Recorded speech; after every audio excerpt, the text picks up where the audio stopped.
Let's see if this stupidity works.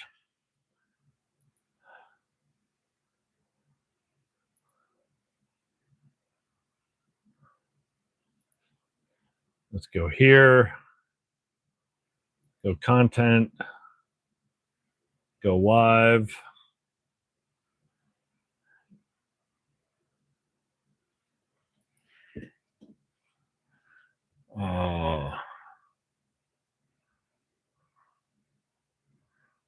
Okay.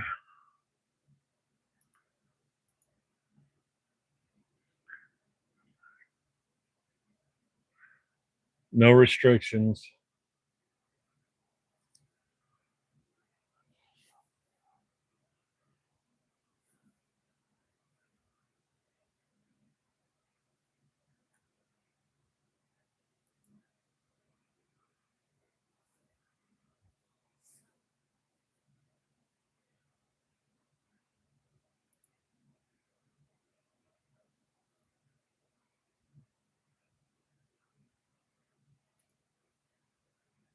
Well, I think I'm by myself.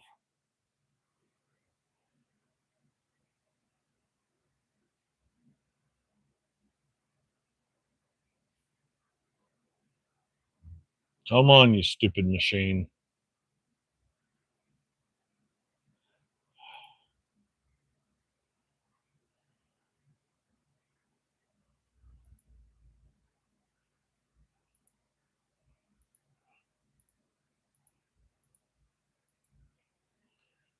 None of that is the problem.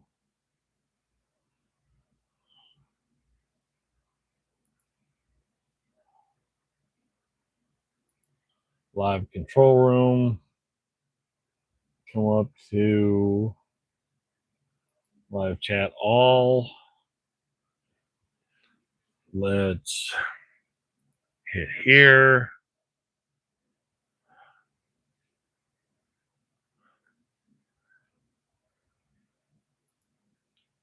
Community moderation. Let's make sure none of that's reset. Comments on. Moderation none.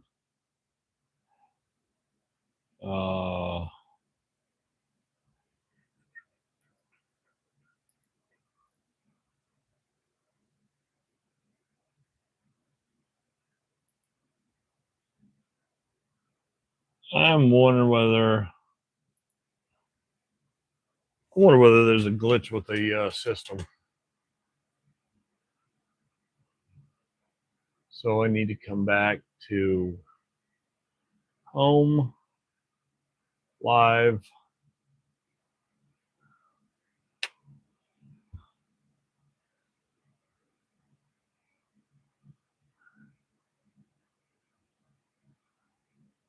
I'm not sure which one I'm watching. I don't know if this is the live or this is the nope. That one says 58 minutes ago. I went into chat filters. Everything's set to none. There's no filters of any kind.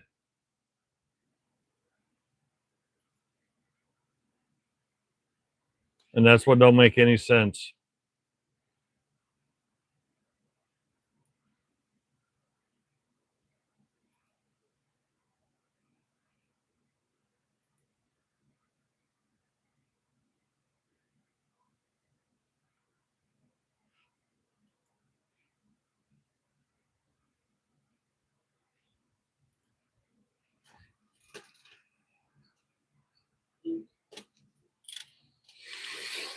Oh, I hate when they tinker with stuff.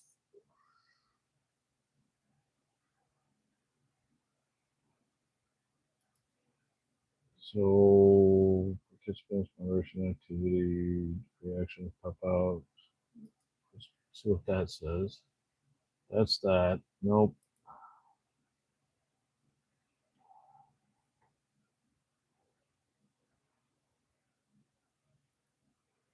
Oh, this is frustrating. Frustrating is it all?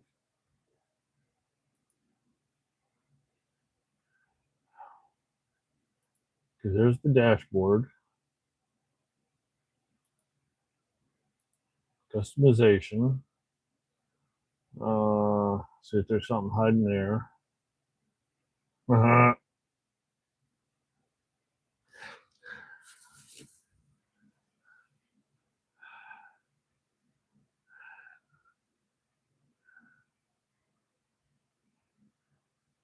Nothing there. Nothing there.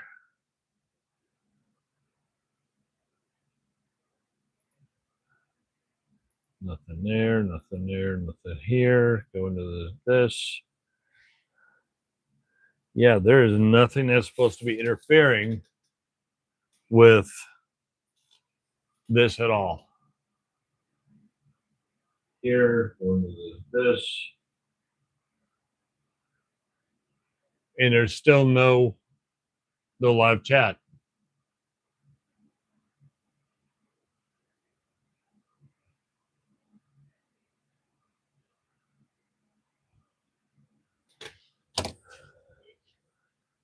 Okay, let's do this.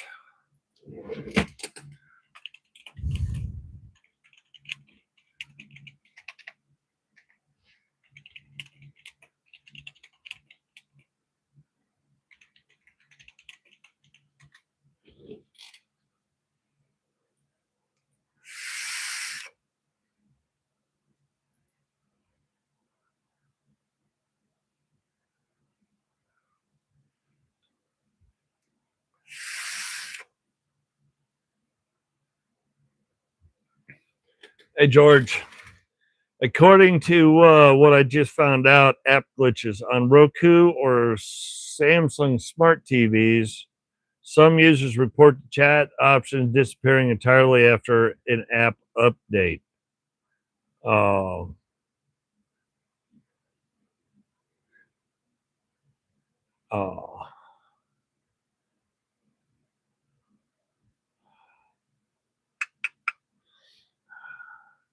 I hate to say it, I don't update. I don't update my TV like I should. But something tells me it's a little more. It's a little beyond that.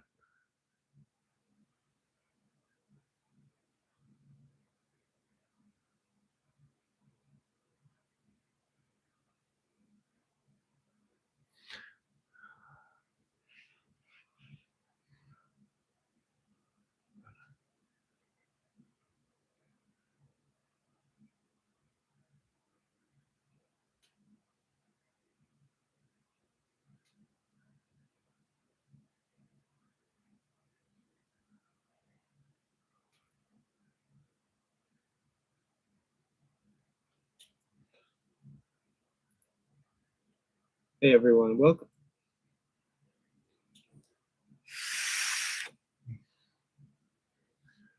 Yeah, I don't know what's going on. This is dumb.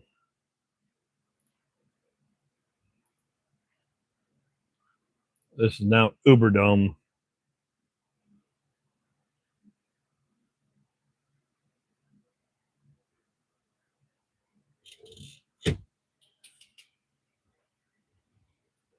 Hey everybody that's watching, post a comment. We're trying to see if there's a discrepancy with YouTube itself, the stream, or so we can try to dig into the bottom of this, or get to the bottom of this, I should say. Something sort of, kind of, maybe. Worst of worst, just say hi so we can see it.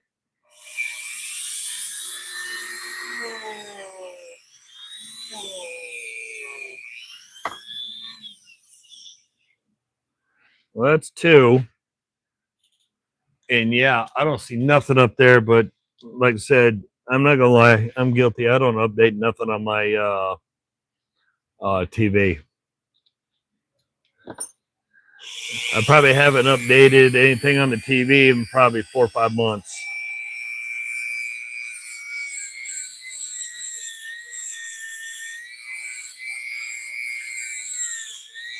So I just turn it on.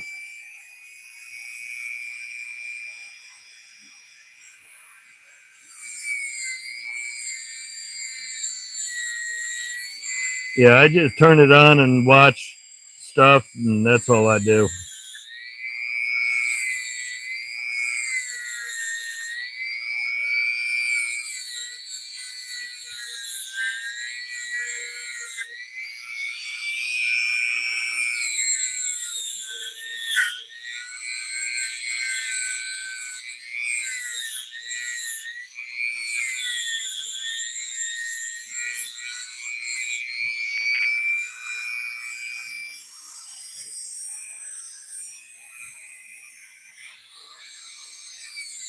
Weird.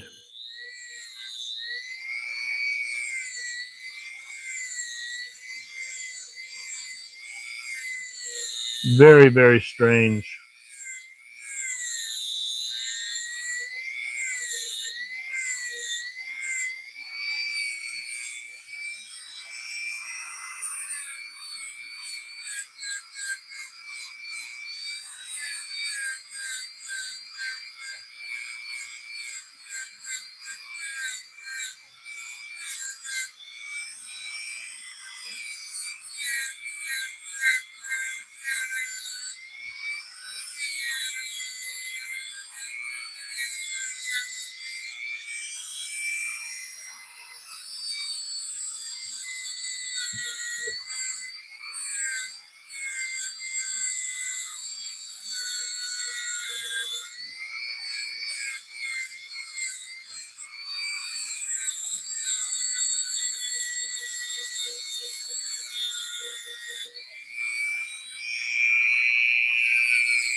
I can see, well, I see testing 1, 2, 3. I see it on my computer and I see it on my cell phone.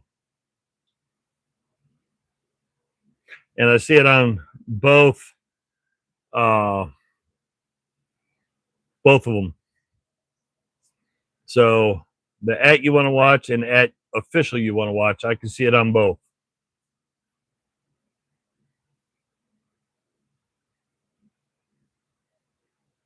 And this is the first time I've actually been able to see the official one, because last week it didn't show up.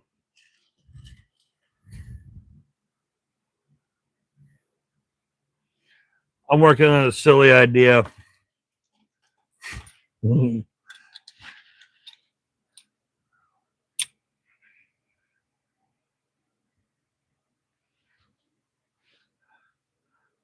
I'm still putting money that they're messing with something. That they're making changes, or they have made a change, and now it's causing trouble. Almost forgot to finish what I was starting on.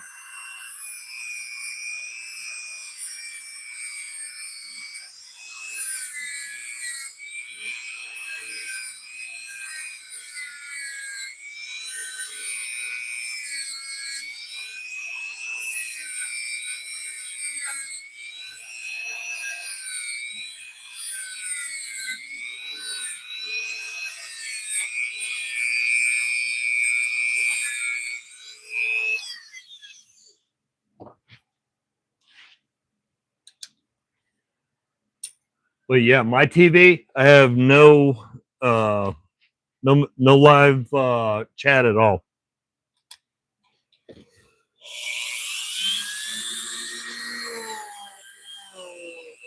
But I've never watched a live up on my TV before. So mine might be a setting issue that I don't know about.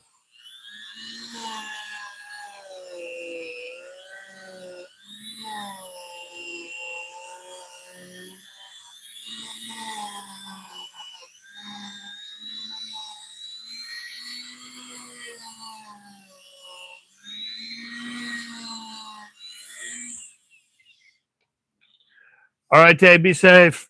Oh, it was my silly idea. Whoa. I don't know what I did. I just broke stuff.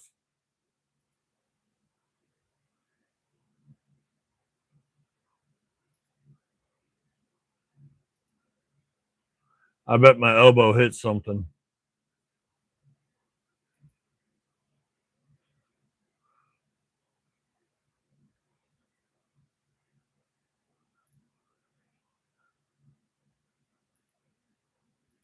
There we go. Yeah, that was my silly idea for a short. You know, a 50-50 before and after. So it's all gumped up on that side and looks good on that side.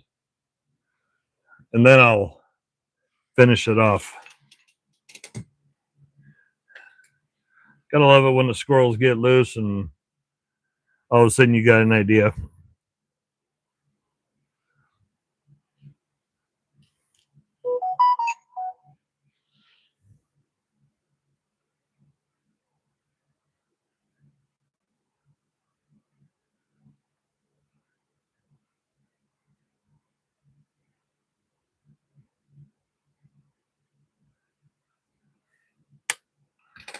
All right, hey. I had to take a quick video. Now I can actually clean it, get back. It was just something that kind of, as I was cleaning it with the little plastic wheel, I just saw it in a 50-50 state. And I was like, that'd make an interesting short showing it in a 50-50 state.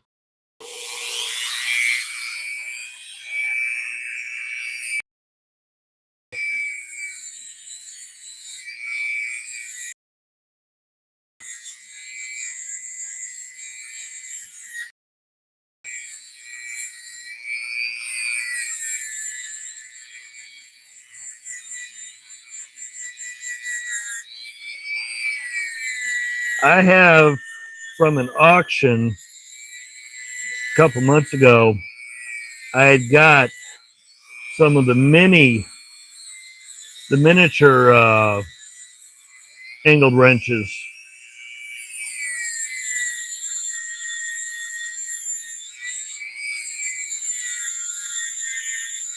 And I'm not sure whether I had a 1/2 inch or not. So when I saw it, I had to snag it, bring it home to see if it's part of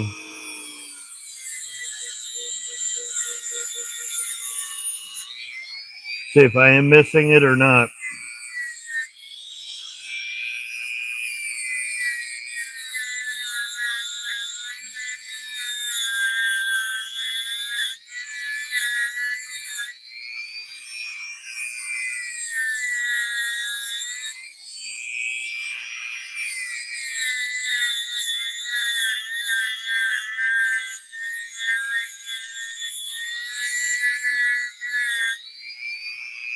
But as far as full size, I have a complete set of Armstrong. I think it's 7/16 up to 1.5 inches.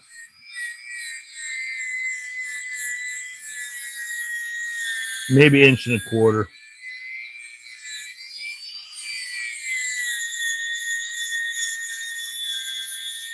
That was part of a huge Facebook Marketplace haul that I snagged for $50.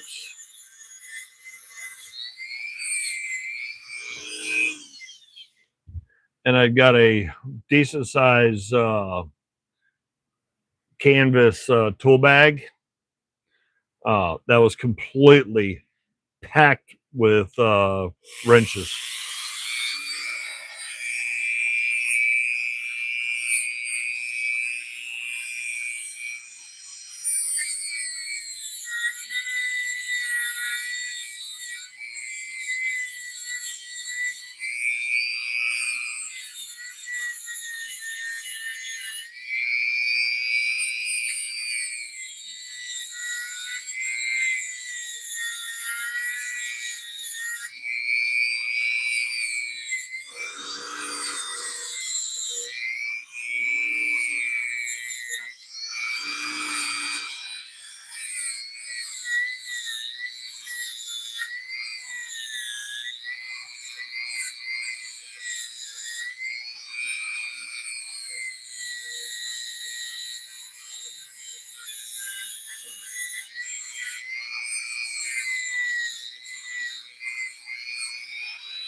Hey, Jeffrey. Yeah, I didn't put out a thing saying I was doing one tonight because me and YouTube aren't getting along right now. Not since Wednesday.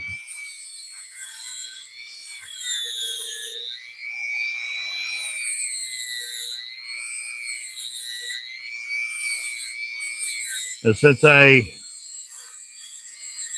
had problems with them Wednesday over my normal video, my video over the light, plus my 2 shorts that I normally do, it's almost like I got kind of blocked out because all my shorts are getting, even after 2-3 days, I get less than 100 views. My main videos, the long videos, they've been drastically been compressed also. So apparently I've been a bad boy. I'm in detention with YouTube apparently, even though they haven't emailed me saying I did anything wrong.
Woo. What company?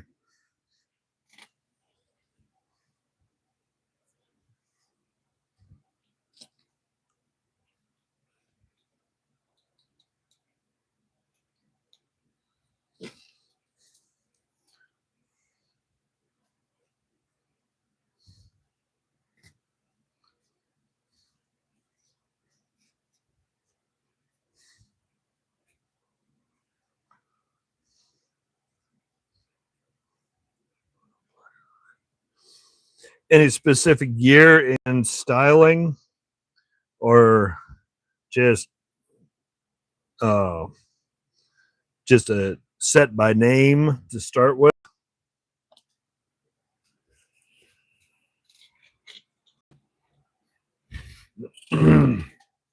There she is, nice and tidy, 1/2 inch. So the super wrench, uh, there it is. That way.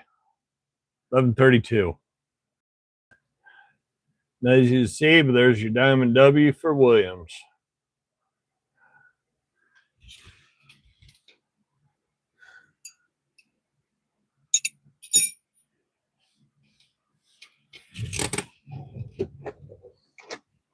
I snagged that in an auction lot probably a couple months ago. Complete set, barely been touched.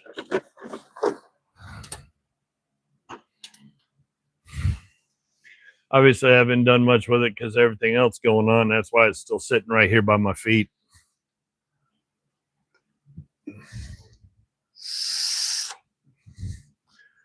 Well, yeah, but I have Blackhawk stuff. I have Proto Challenger. I think there's two older ones, subsets also. That's why I wasn't sure if you were going for a specific 1, 2 sets, like you want the subset of Blackhawk, or you want Proto Professional, Proto Challenger, or so forth.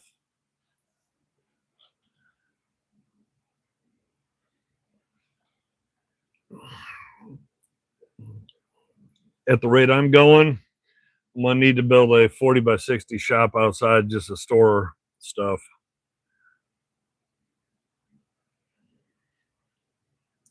I keep finding these one-off companies, and then I end up chasing them down. Another one-off company, chase it down.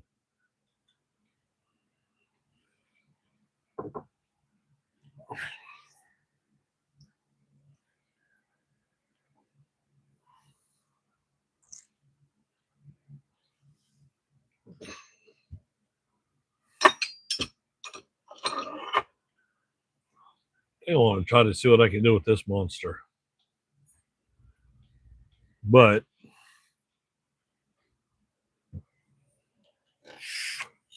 okay, 9 o'clock. Turn that off so it doesn't accidentally engage something.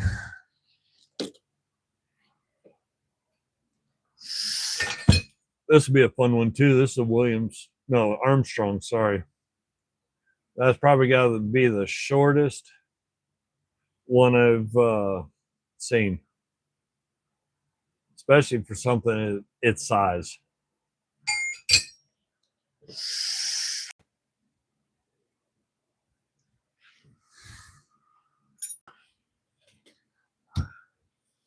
Gotta see if I'm gonna need chemicals to get this crow. I have an idea too.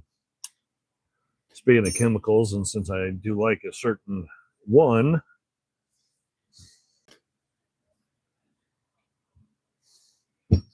let's try it, see if it clears it off. Scott Crafter loves his tub of towels. I love my red can.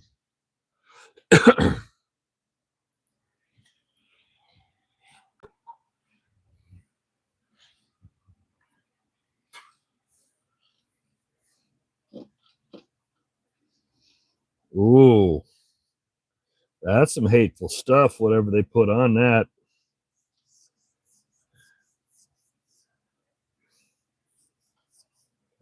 Even brake clean isn't eating it. Usually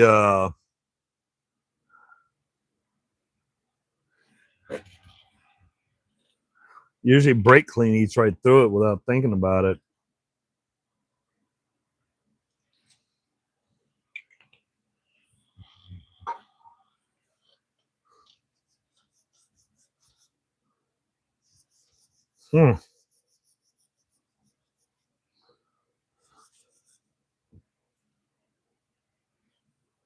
Yeah, I think this one's going to need to be pounded off by the wire wheels.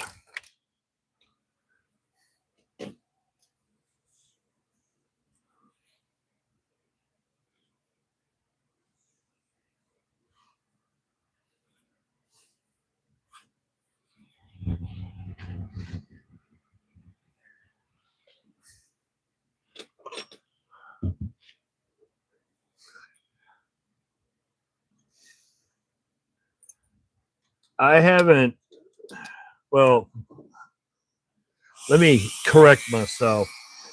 I normally, okay, that's going to be cake. That's going to be easy.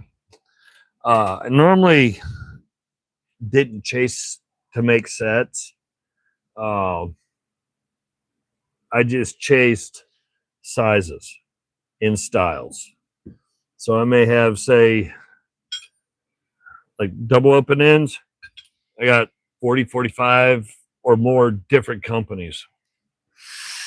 When I get my sockets out of multiple drawers and into the quarter, 3/8, half-inch setup like that, oh yeah, it's just a wide, crazy variety of sockets, but I have every size, every size. Uh, Hodgepodge of this, that. But I do have some. I have a Crowder set. I got a Husky set, a Kmart set from the 70s. Uh, I have a small Snap-on set, but those got merged into the overall prime drawer. And now that in the last year, I've acquired so many things. I think I may have to kind of start putting them together, grouping them together, and say, hey, maybe I actually have enough finally to try possibly make a set. Hey, how's it going? I think I'm gonna have to do that with some of the wrenches since I got so many wrenches. I think that would be what I'm gonna have to look to do maybe later this summer if I can get the toolboxes somewhat organized, is to actually, or like you, the Blackhawk, make a set or her brand or what I've got quite a few of, Barclays.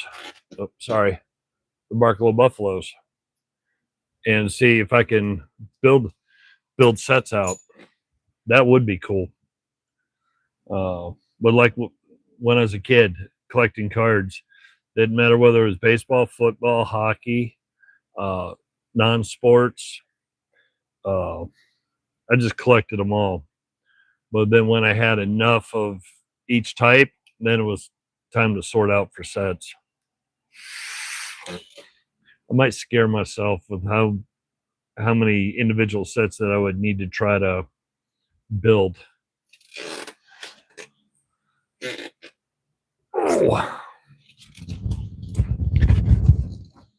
So how's things going everybody's way? Decent weather.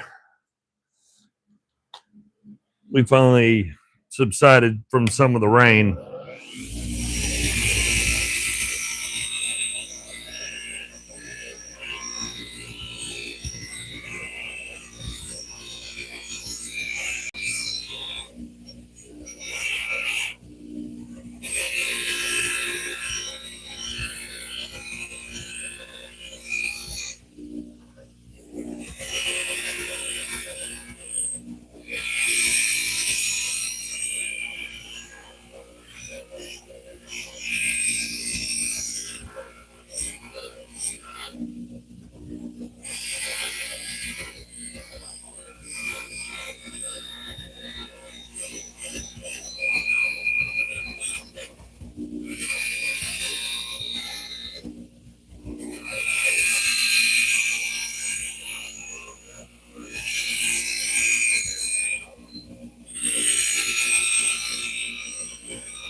We are so far behind on weather and rain. We're probably still easily 10 inches below where we should be.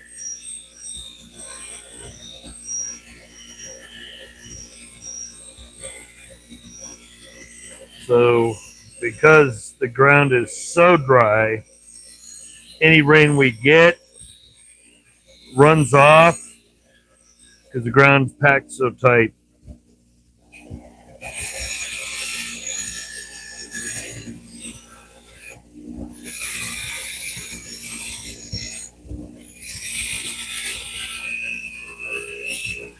Bad for the grass, bad for the plants, crops.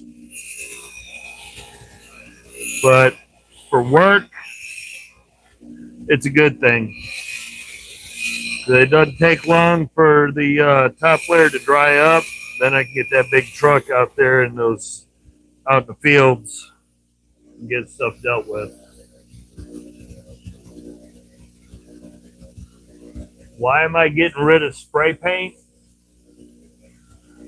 Because I want this tool to look good, like it should be, not covered in rust, spray paint that somebody put on it to keep somebody else from stealing their tools, or to identify which toolbox from any business that it came from. And with all the rust that's on here, I want these old tools to be around long after me.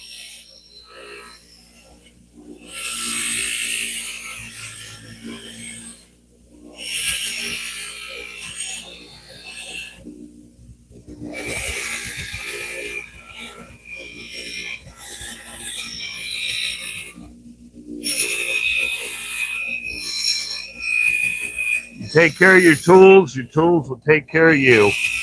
You abuse your tools will fail you.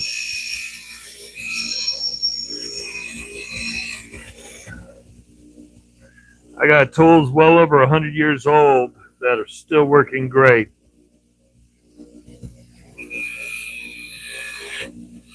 Because they're taken care of.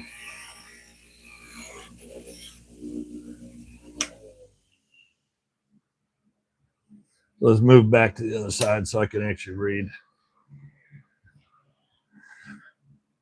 Plus, the wire wheel's so old, worn out, and so thin, it's not going to get down in the valleys. Don't know. We haven't seen them in a few weeks, so we think that they, grew up and now they're off doing their own thing. We'll probably get a new batch. A female is probably going to come back to the den in the backyard, have some more pups, and then we'll get to see another batch next year. I know they don't stay around too long and they grow pretty quick. But this year we really didn't get to see too many of them. We think there were at least 4. Last year was awesome. We had 5 fox pups last year.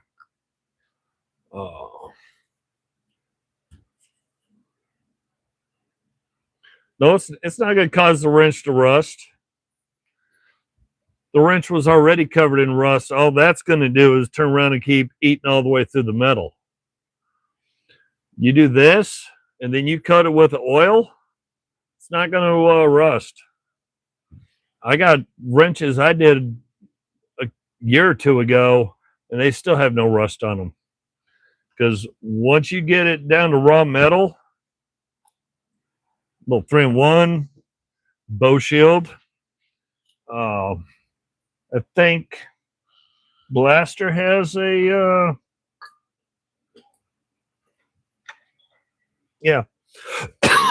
Blaster has a surface shield.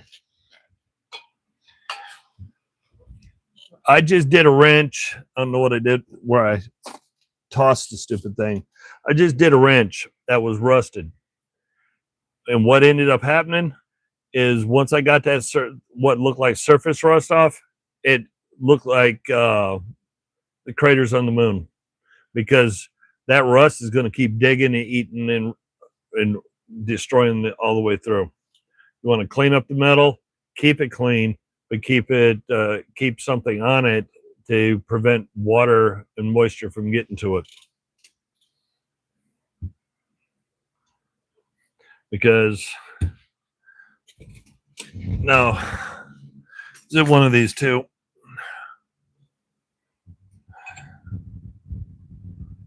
No, that's a bell check.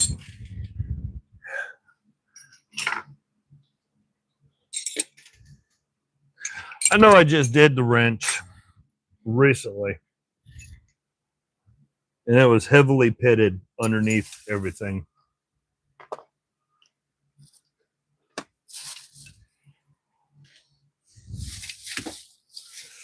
Yeah, I'm not sure what I did with it.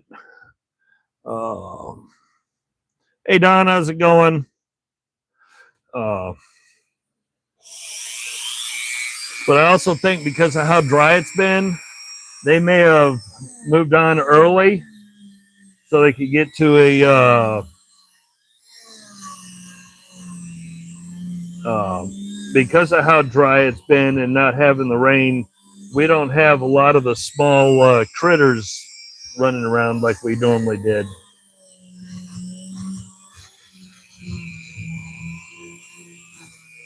And without the small critters, they got to forage further and further away.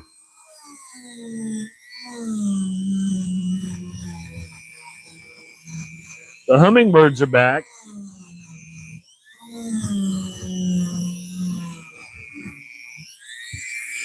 I think we have 3 different species of hummingbirds.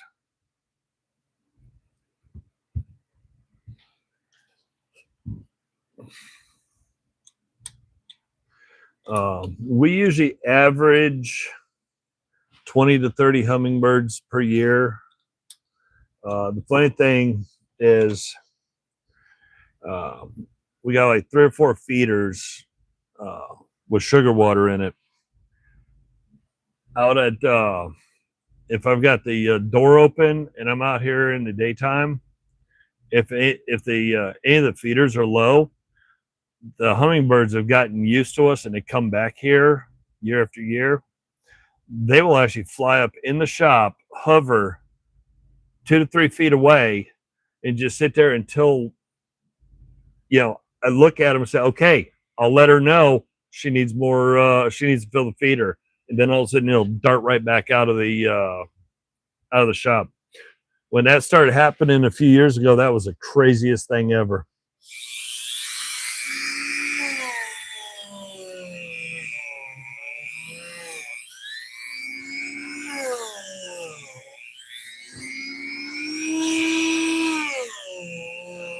The ones I like, well, we have a couple with extremely long bills, and we have the ones I like. We have one is itty bitty tiny that's kind of a green, but we have one that has a very bright red throat.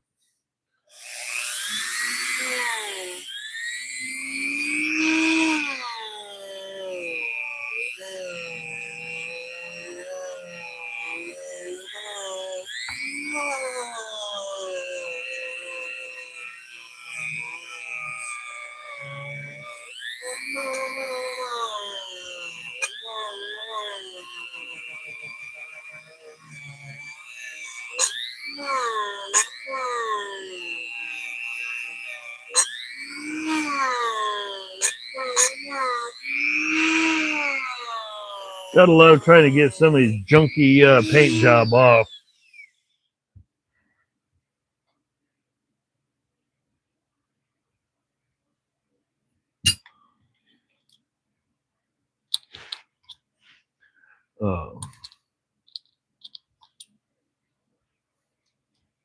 We also have, normally we have, I think, 3 different types of woodpeckers. I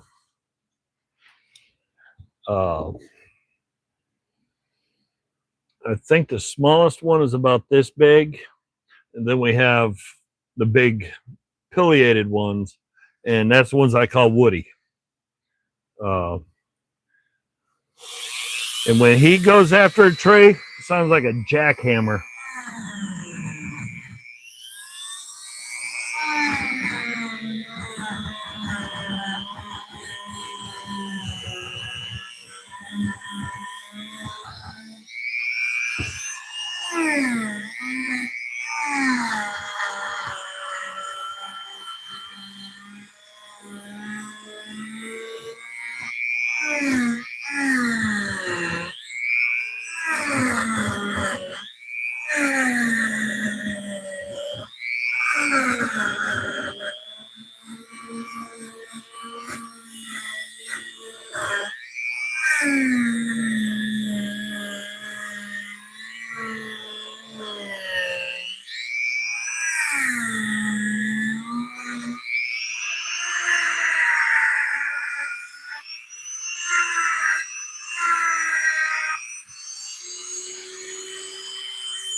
Oh, they'll destroy a tree.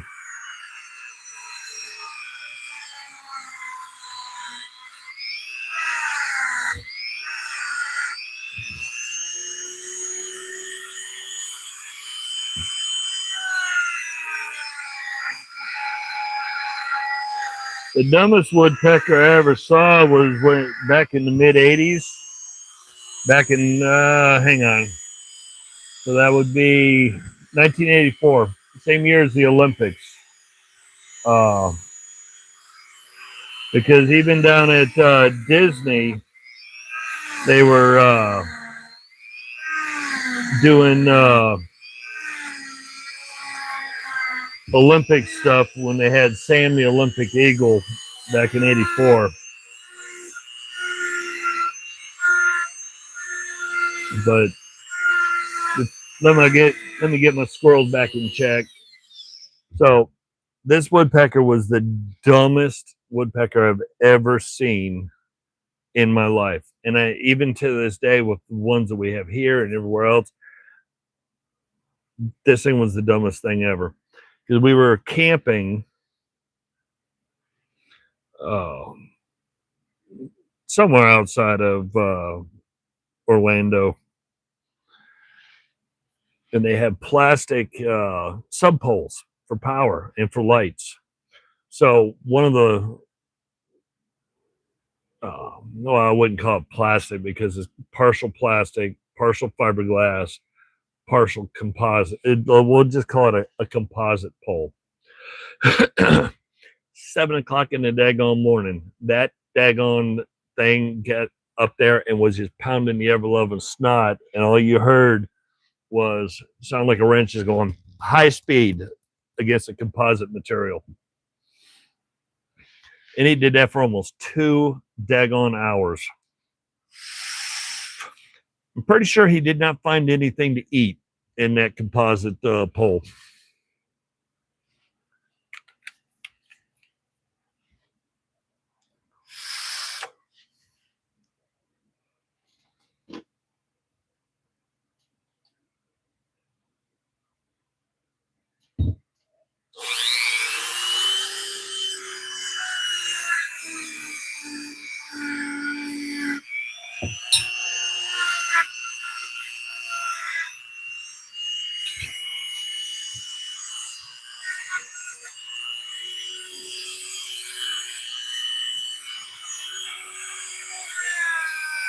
We have probably 4 or 5 trees that the big pileated woodpecker is completely decimated.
Or like the back in the '80s,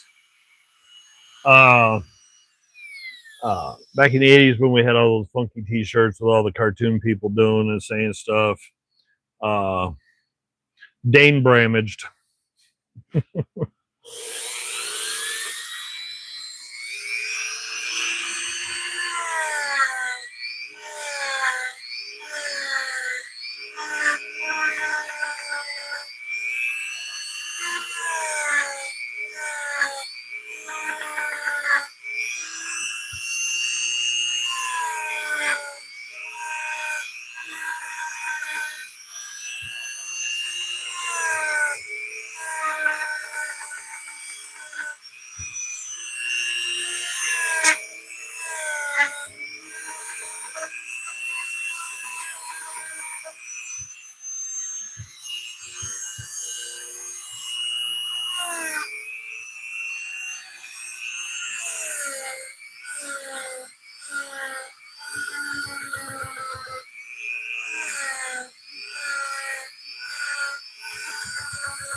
Thought I felt one of the wire bits.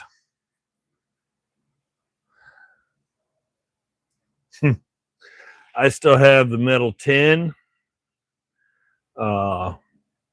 from early 90s that's full of matches from good old Smoking Joe.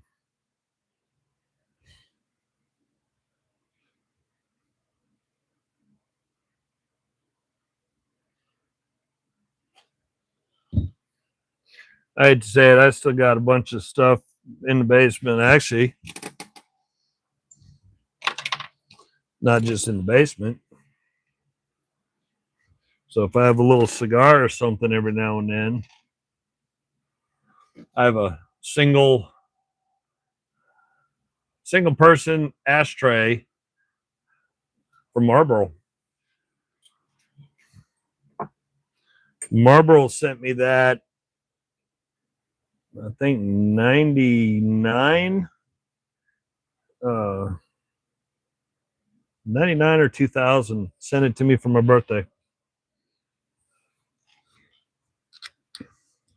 Because that was also back when they used to sponsor everything, and I used to get 2 tickets, including pit passes for the Indy races.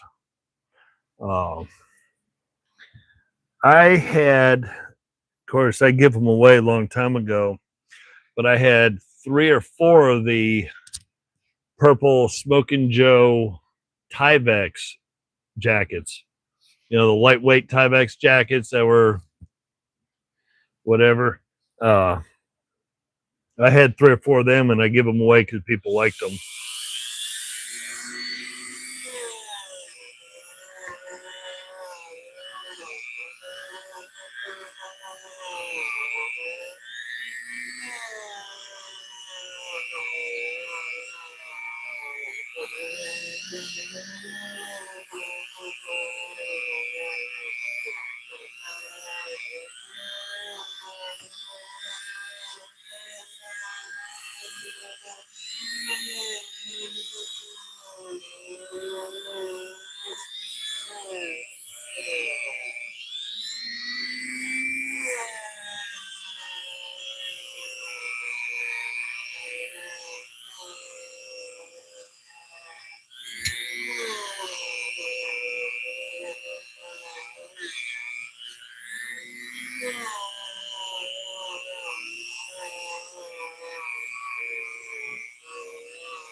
Yeah, I got probably 5 years in a row.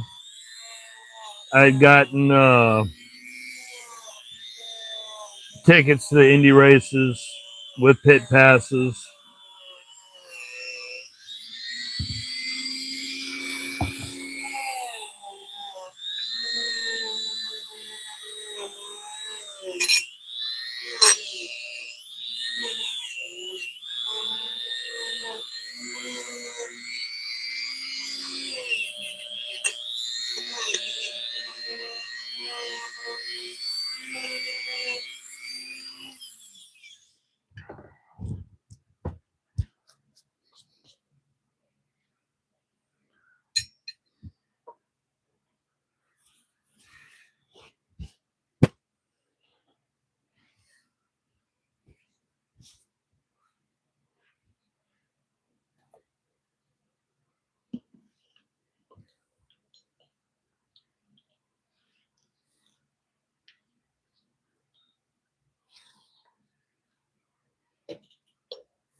I remember when you used to go down late 80s, early 90s, used to go anytime you drove past on the weekend, if you drove past a gas station, It usually was a van, a box truck, tent set up, swing in, different companies, some tobacco companies, some soft drink companies. Coke used to do it. Go in, talk to them.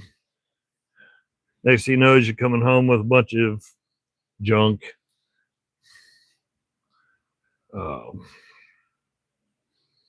Even beer companies.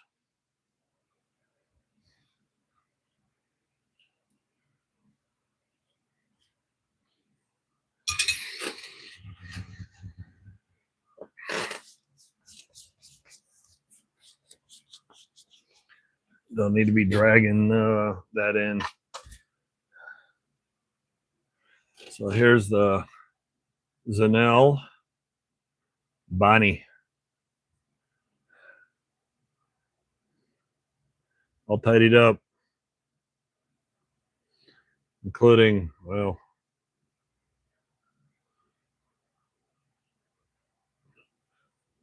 for its age, those teeth, oops, trying to see how to get it to where I can, yeah. This thing will last many, many more decades. But this ain't staying here long. This is when I saw it, I already had plans on where it was going.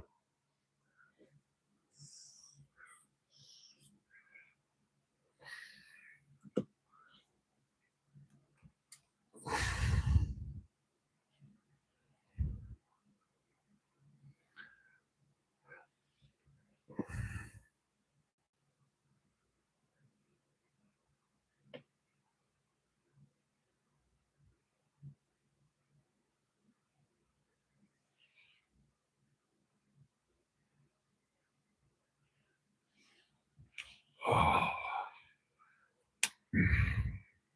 Let me do this, this, this, this.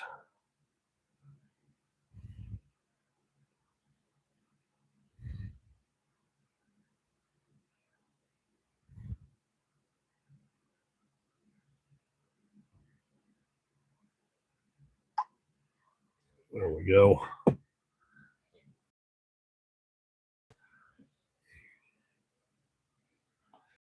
I don't know what time it is. It's 10 o'clock. Okay, not bad. I think I want to try next is this little stumpy 12-point.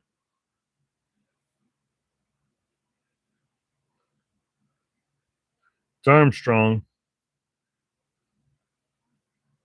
It just says, I think, 567, but does not actually say what size it is.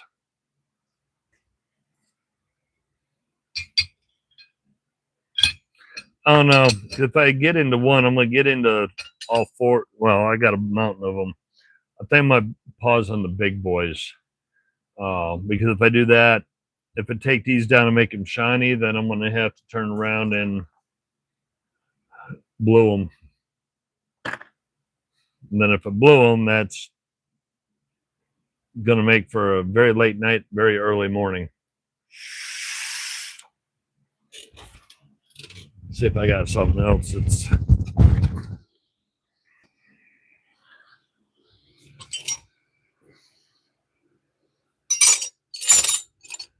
I got another. Probably can't see it. There's another stumpy one. This is the Williams, but that's square on that end.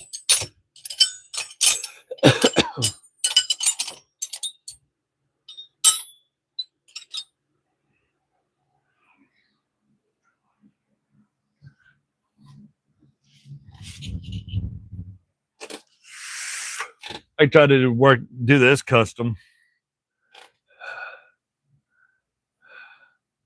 That's not an actual wrench. I do not think I do. Somebody cut a combination wrench and turned it into an engineer's wrench. Hey, Jesse, how's it going?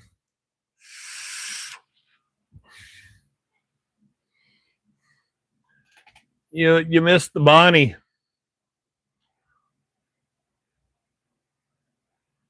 Probably backwards, knowing me. Covered in paint and gunk and grime.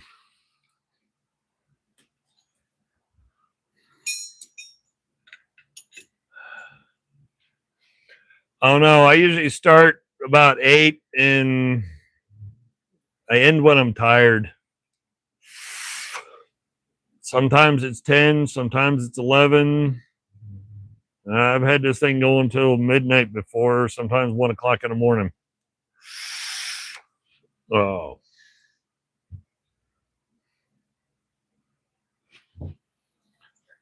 But kind of like with that mess, that's what this one originally looked like.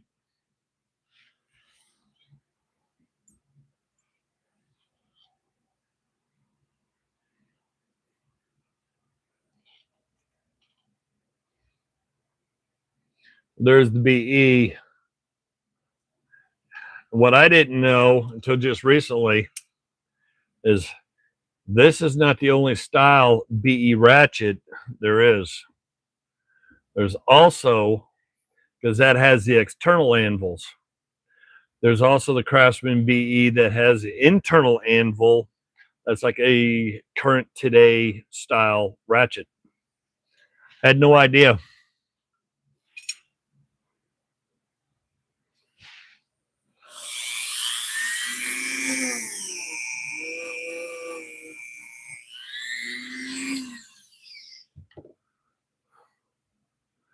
You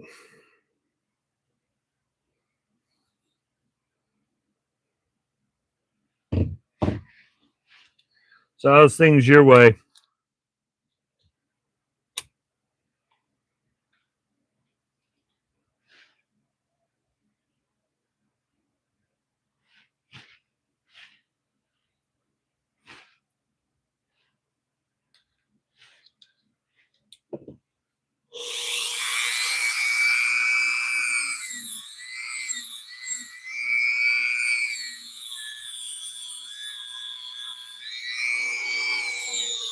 Yeah, I'm pretty sure somebody took a combination wrench and cut it down.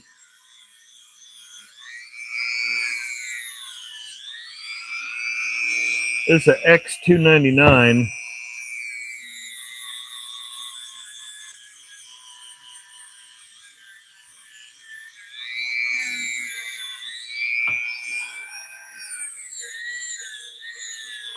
Well used for sure, because most of William's name is long gone.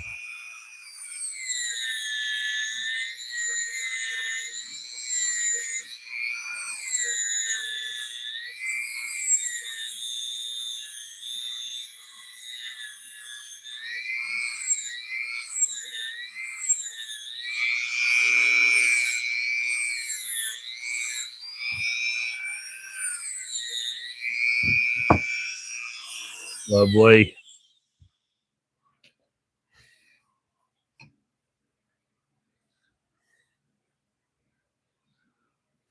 Oops. Wanted that first.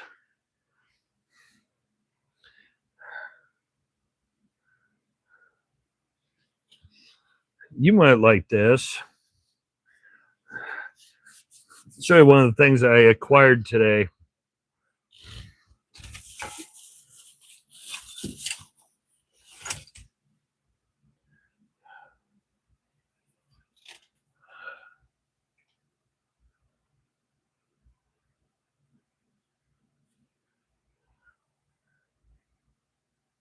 It's a John Bean. And what every time I tried pulling up information on that and the part number, it leads right back to Snap-on, and it was potentially either pushed by Snap-on directly or indirectly through their entry-level Blue Point line. Oh, so it's a John Bean, and the ratchet works great. From what I found is, I think it started coming out in the mid 50s. I only paid $7.50 for it.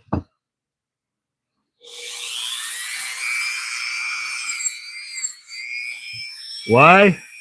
Because somebody didn't know what they had. They didn't identify the name. To be honest, I didn't identify the name either. I didn't have a clue.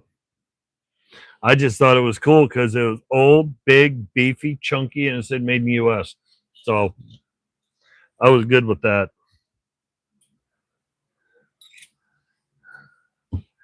I'm curious what this one used to be.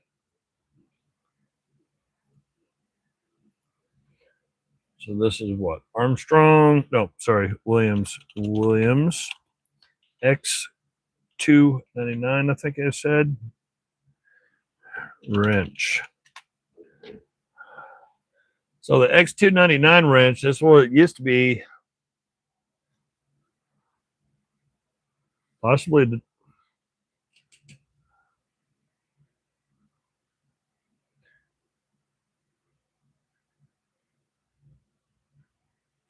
yeah, I'm not going to take the time to dig that out.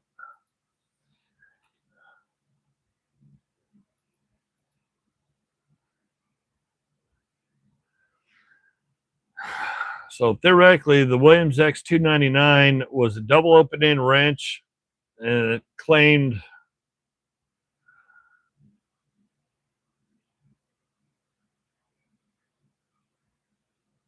this has got to be old because it's claiming 5/8 and 11/16, but that's an inch. So this might be prior to the standardization.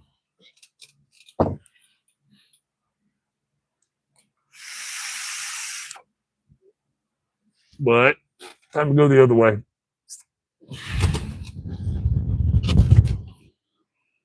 Because we got to go over to one of the other toys.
Whoops.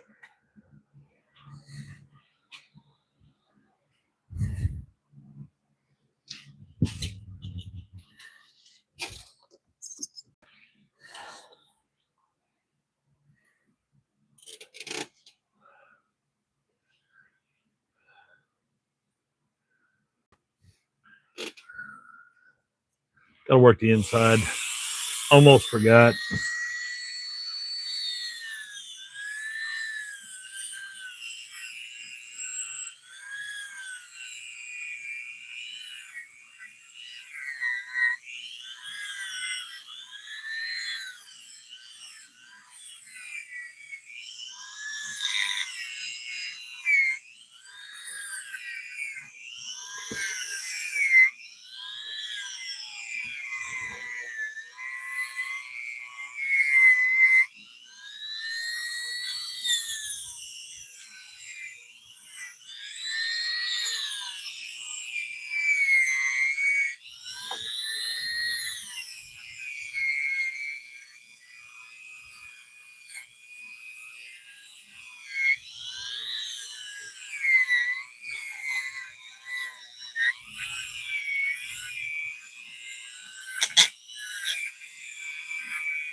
So somebody's custom work. There's an old Williams wrench that I got cut down. Got a T there, X299 there, 706 there. Good to go again.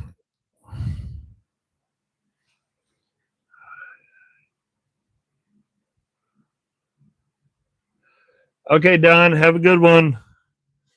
We're gonna be doing yard work tomorrow, most likely.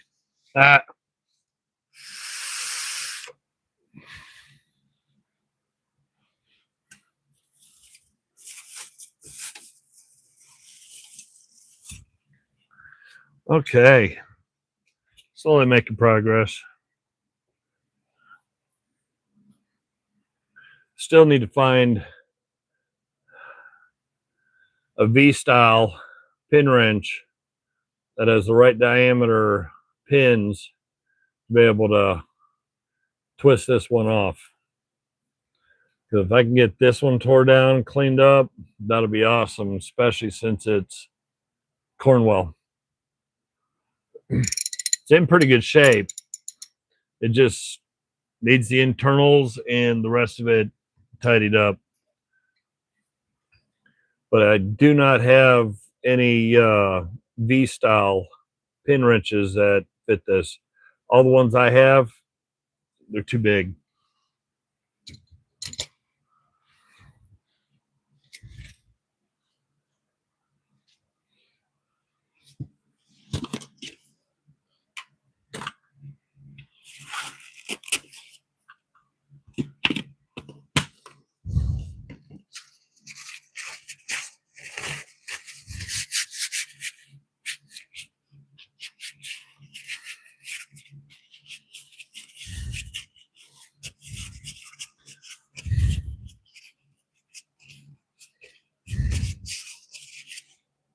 I still have that Napa 45 that I haven't found the clip for, so I can work on it.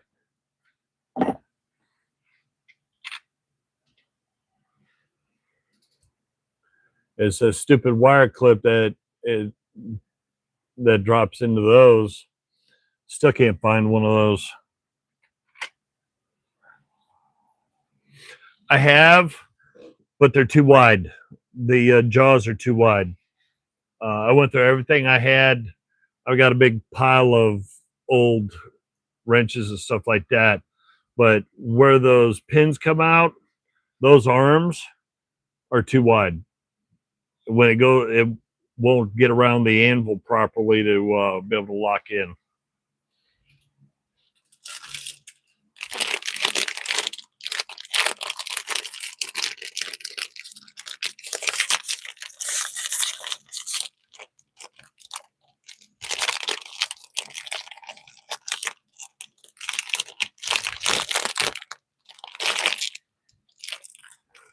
Raspberry.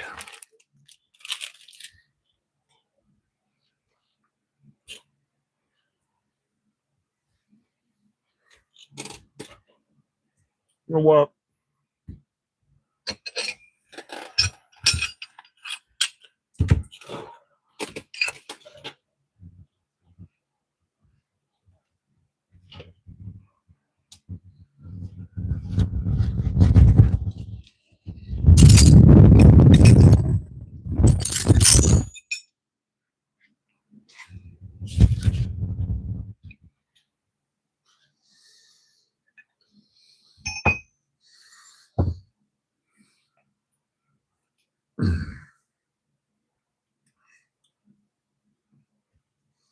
Well, I'm gonna clean up this whole snap-on.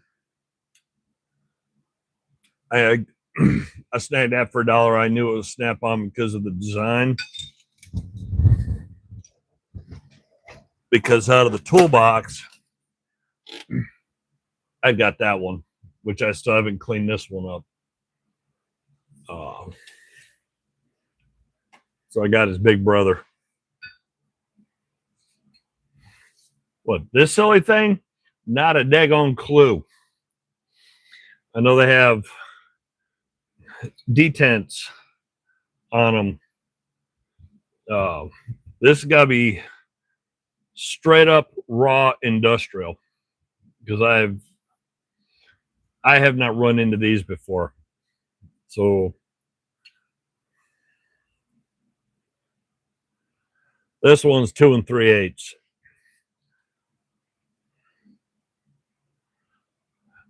Now, if they did this one's a little 15/16. I'm wondering whether it had a specialized bar to go with it, so you can put a lot of leverage on it, a lot of extra attitude on it.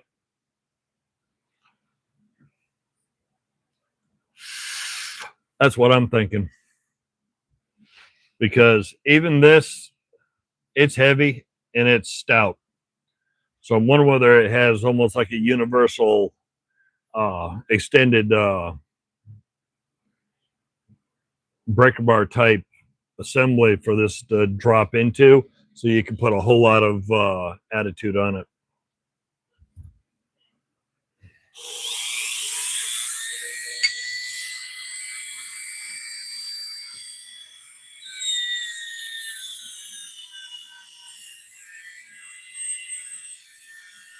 Haven't dug into them yet because I'm still playing catch up, plus trying to figure out the toolbox,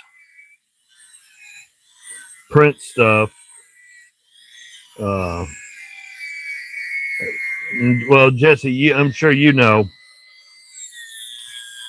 you have intentions on printing some things, and then all of a sudden you get squirreled off, and now you're printing stuff that wasn't what you originally wanted to print.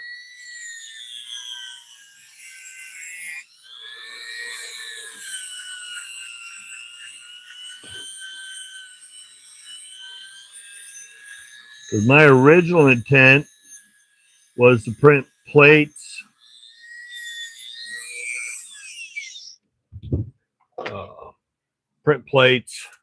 different socket holders.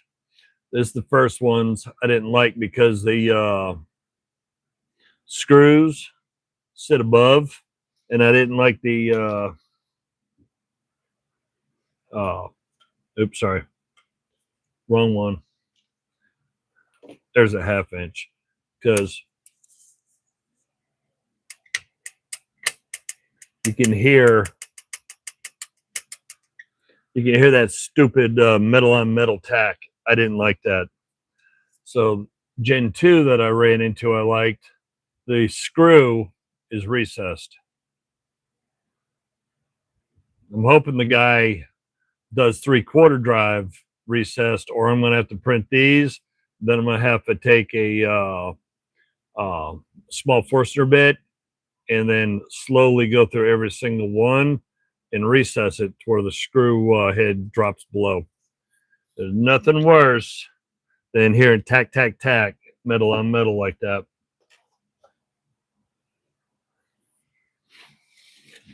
So instead of doing this stuff that I should be doing, because I've already made a couple, this is just for 1/4 drive. So instead of doing that, made a socket buddy.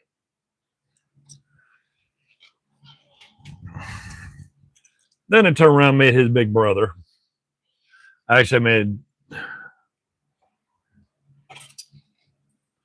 a little sign.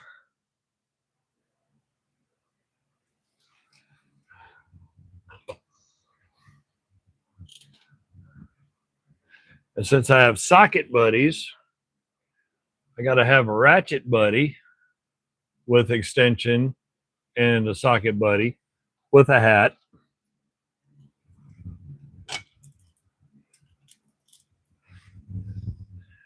I've made 4 small bears, 2 Highland cows with like a milk jug in front, so you could drop oddball stuff in it. Yeah, I've been making a lot of dumb stuff instead of what I need to be doing. But I think that's half of having a 3D printer is you really need 4 or 5. That way you can have 1 or 2 doing what you intend to do, and 2 or 3 to just do whatever silliness you come up with or want to work on.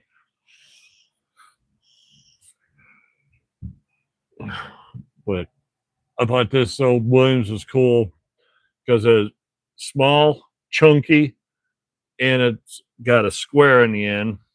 Then you got the Williams, small, chunky, and it's 12-point. But I'll tell you what, concerning the size of these, I don't know how much leverage you're going to get on, well, I know I don't have the smallest hands, but on wrenches that small.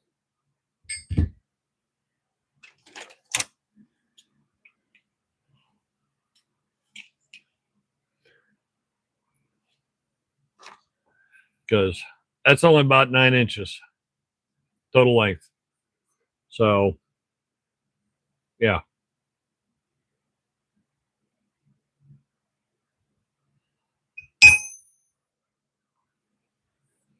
Pretty close to the same for that one, too. This one's probably about 10.5 inches.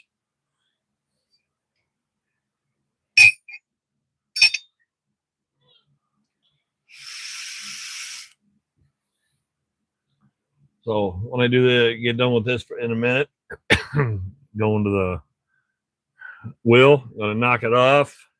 Just gonna make that one shine. But these two, these are gonna end up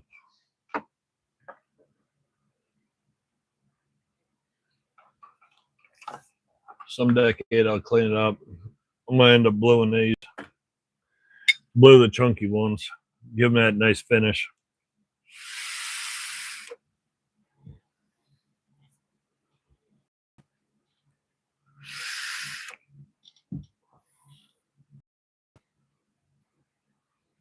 Come back here, do this.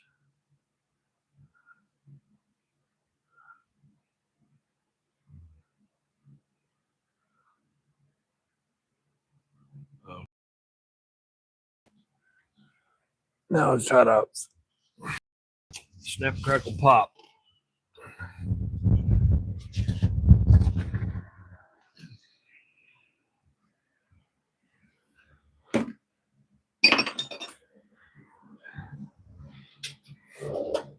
So that's loosely where I'm heading with stuff.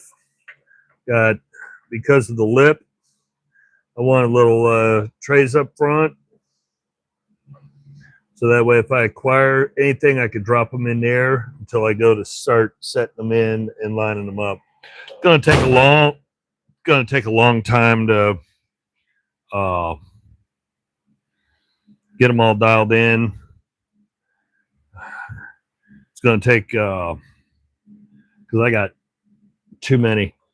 My intention with those is to run one drawer on that Snap-on box is going to be just quarter drive sockets. The next drawer under that is going to be 3/8. Next drawer under that, 1/2 inch. The next drawer under that is going to be 3/4 drive. So if I need to send somebody to get something, they don't have to come pull like this 52-inch drawer out where it has quarter, 3/8, and 1/2 inch, filling the entire thing, and them not knowing which size or anything. Try to keep it simple, if any of that makes any sense.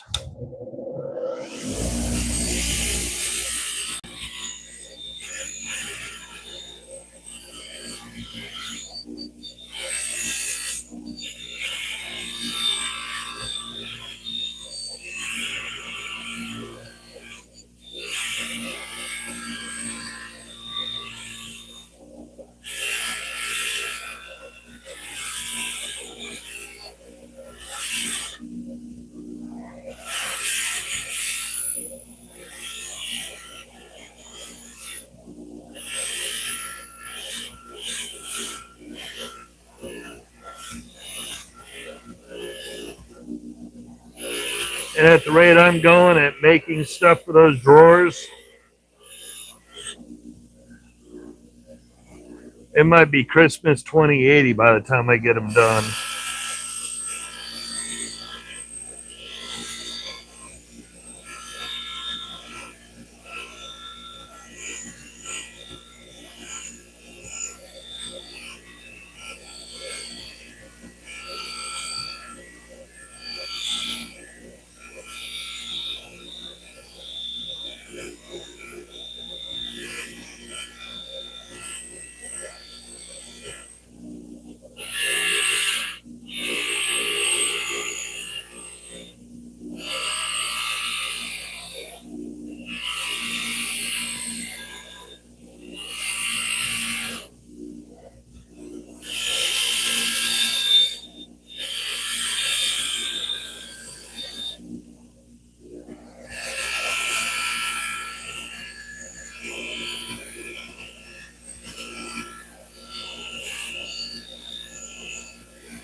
Well, for the short term,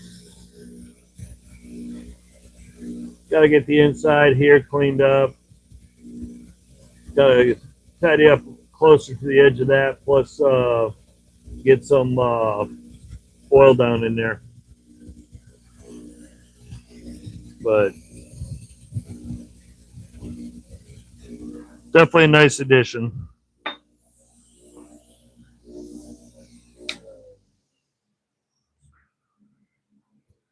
Let's see.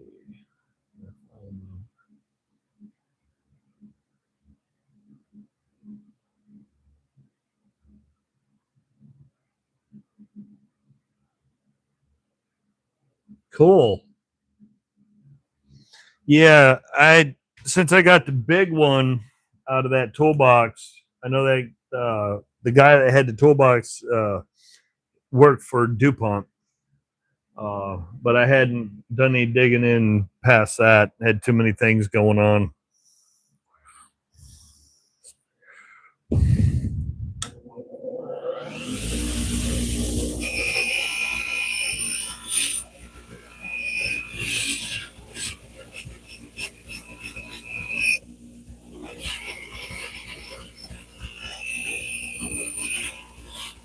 This is not going to be fun.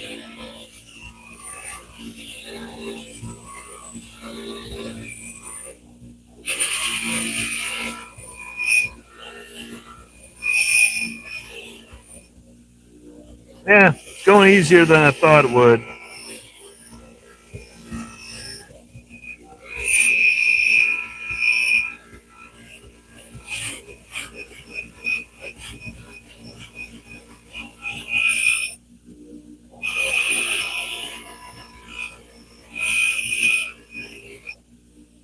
Well, that chunky one's 1.25 inches.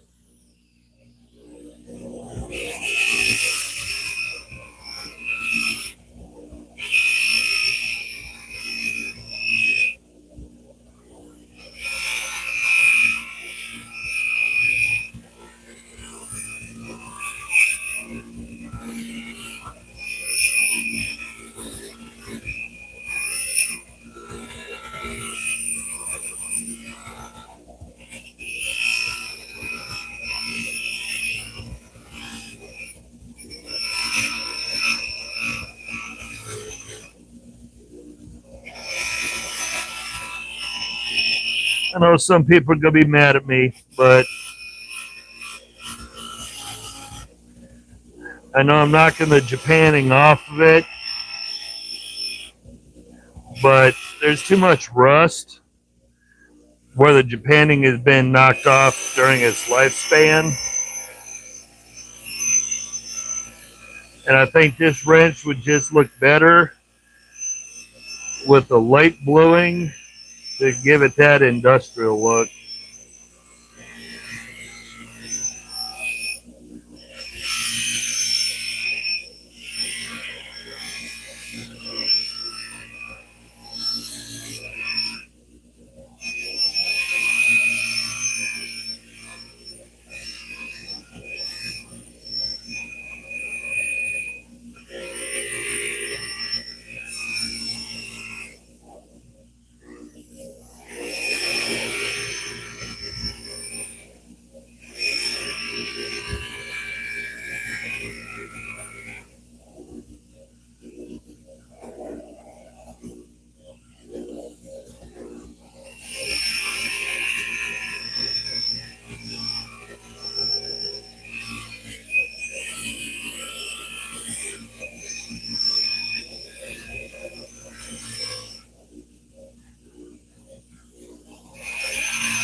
Okay, just got to clean that and that.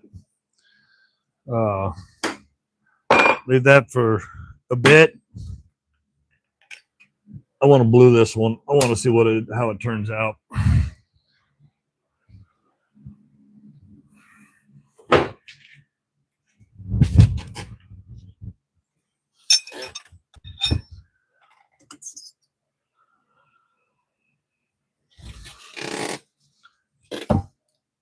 Well, first things first, finish this one, then I can go to this and blue it.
And that one's trash.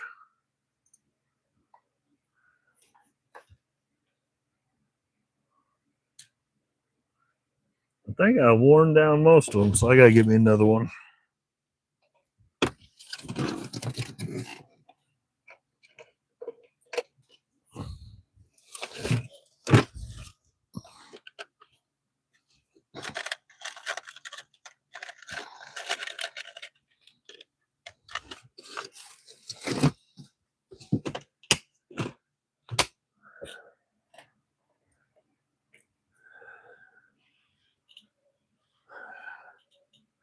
I run these poor cheap things in the ground.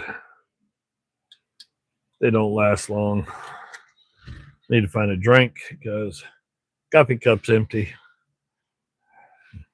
It's a big one. And no debris in my water cup.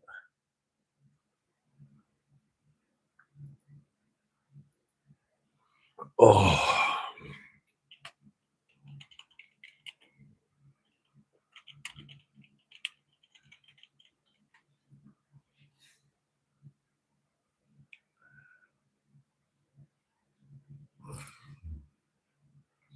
Oh, let's get caught up here. Craftsman quick combo wrenches. We talk about the ones that I probably call them a speed wrench. Talk about the one that's got the little weird detents where you just kind of light lift, move, kind of like a to give it a pretend ratchet action on the open end. Well, it's got that little weird bump detent to try to make it supposedly quicker and faster. Yeah, I have a few. I actually, geez, because I've been doing my job now for over 28 years. So that would have been, I want to say it would have been 99 or 2000, somewhere around there. I got, I think it was a 3-pack. I think it was 7/16, half inch, 9/16. I think it was a 3-pack in the local Sears, because two of the sizes I was going to use all the time, it actually made me slower than just using this and being able to just do that, to attack it that way. But I know I've worked with guys when they saw it, they liked it, they went and got it, and they actually loved it.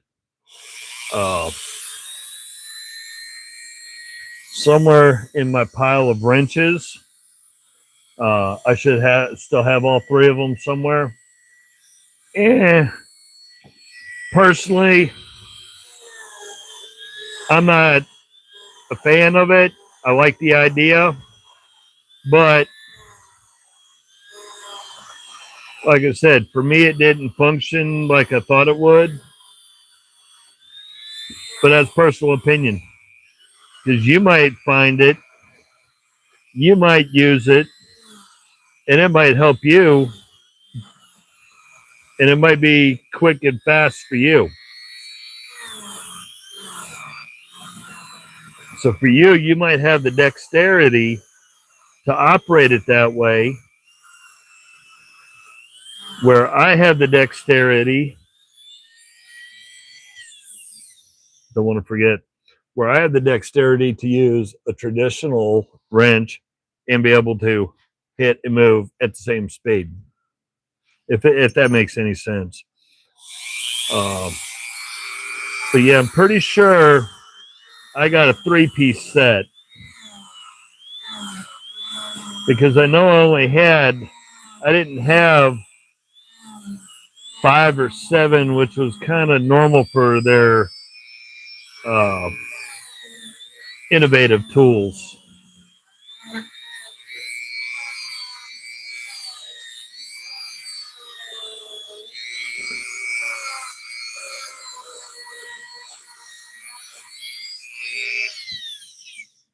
I have a speed wrench or something.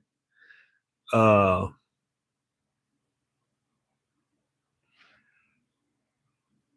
not 100% sure where I put it. But hold it. Well, let me finish what I'm doing and see if I can jump and grab it, because I may know where it's at, but I'm not 100% sure.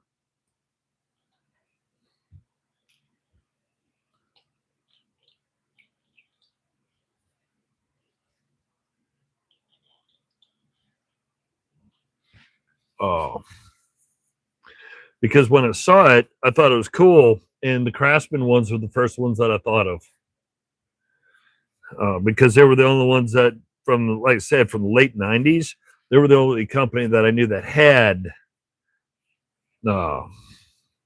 that speed wrench type thing.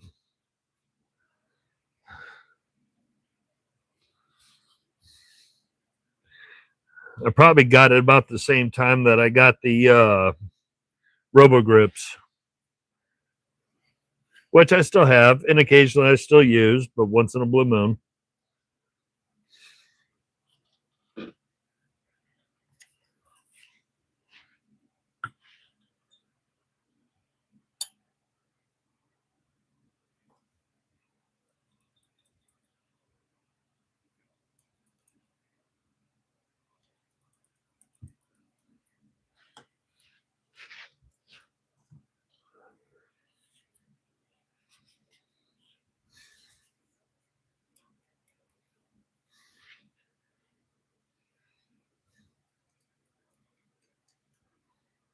Cool. Even with all the paint, no rust or crud coming out of it. Sweet.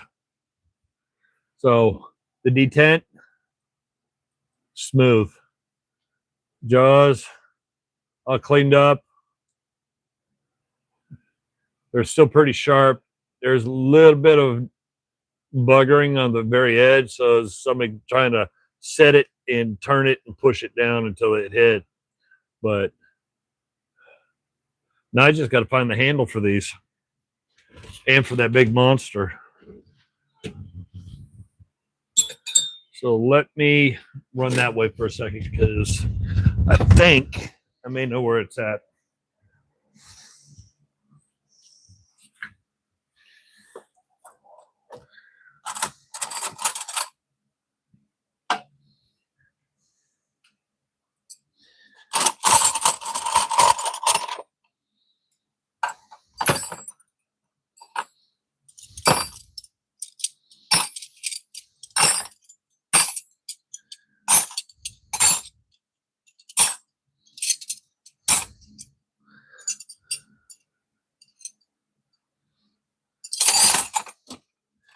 I know I had it set kind of aside because it was different. And now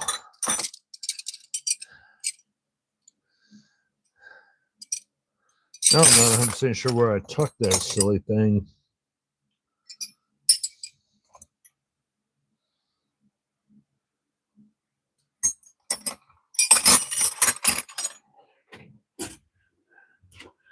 Those are my primes. Those are my backup primes. There's my Saltus. There's my S wrenches, my double box ends, my half moons, flare nuts. Oh, I don't know what I did with it.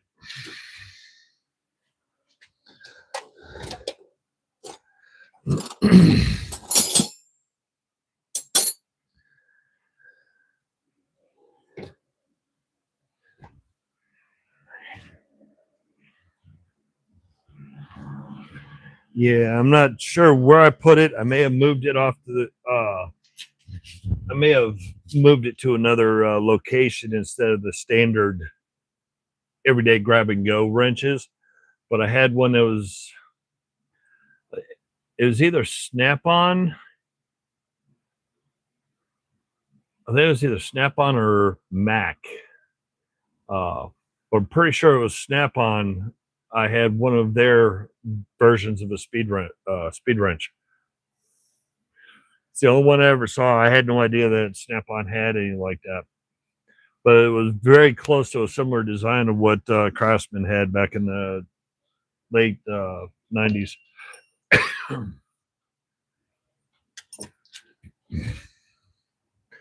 Oh. I was about to start bluing and I forgot to finish what I was working on. Shame on me.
I'm probably going to end up digging it out tomorrow because it's going to drive me nuts till I figure out what I did with it.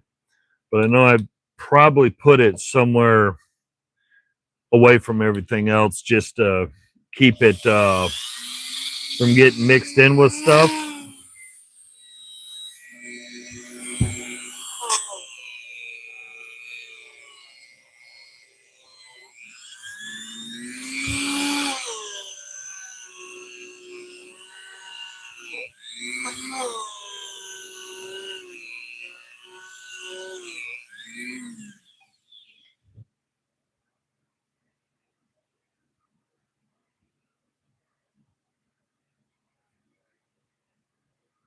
Okay, that'll work. That'll be ready for bluing.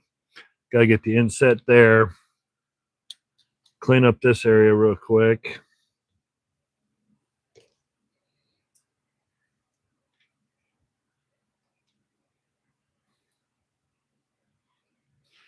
That way I can see what I can do about bluing this. I think this will look better blue than that rusty, blotchy Japanning.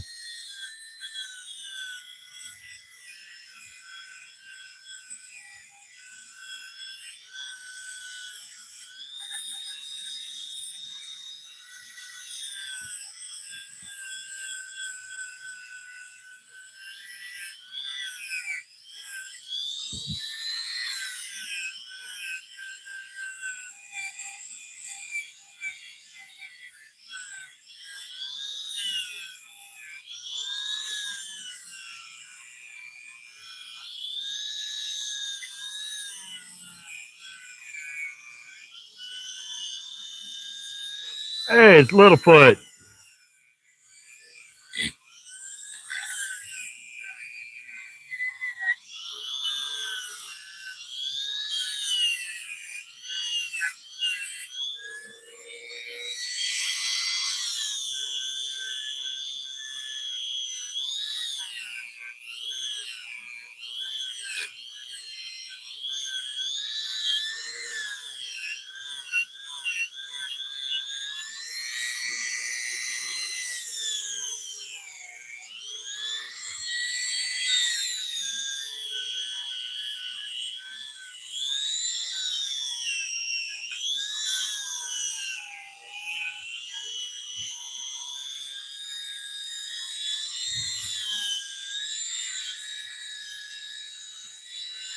Cool, thank you.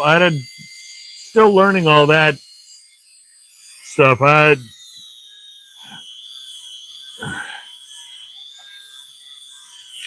don't understand it yet.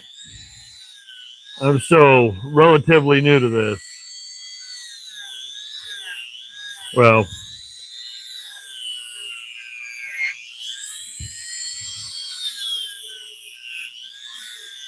come on.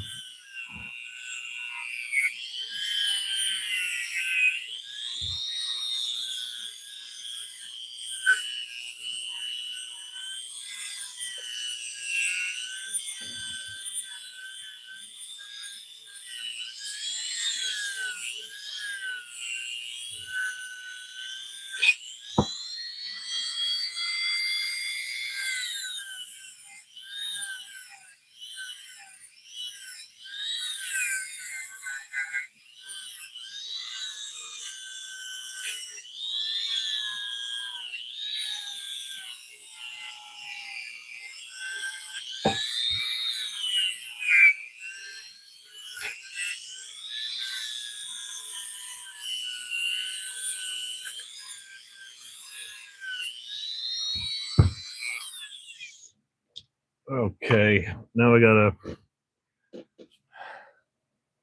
give it a bath.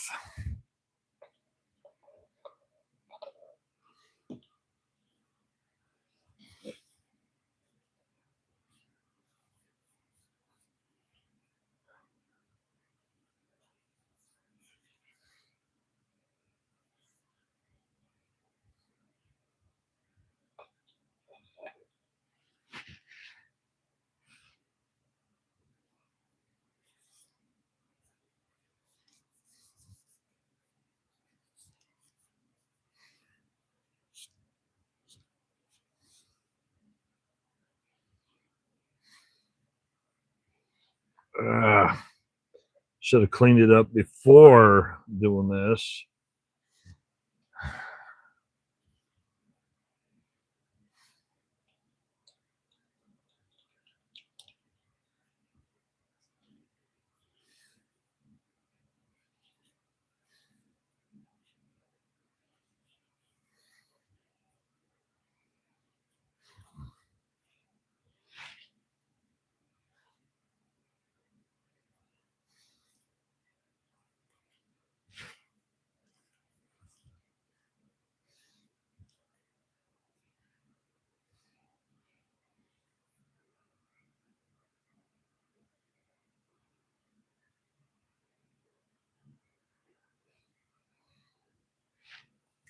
Okay, we'll sit this down real quick. Clean the table here. Oh, that one's shredded too. That one's shredded too.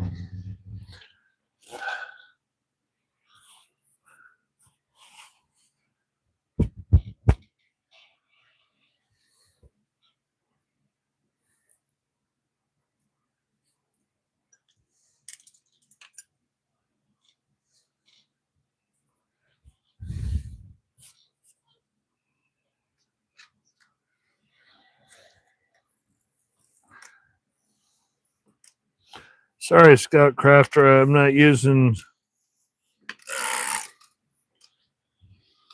Do I even have that container here anymore? Or did I get rid of it? I don't see it here anymore. I think I may have got rid of it. I had Double Towel spray. Just wasn't doing that good for me.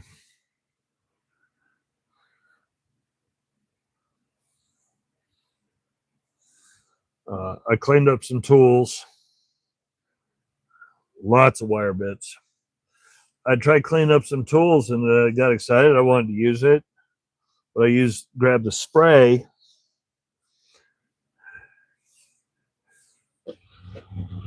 It did not clean up all that great.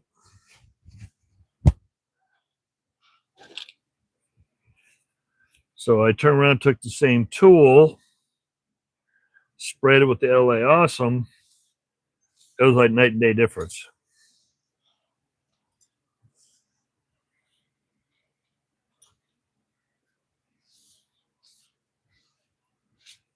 Okay. All the wire bits and the grunge is cleaned up. Now,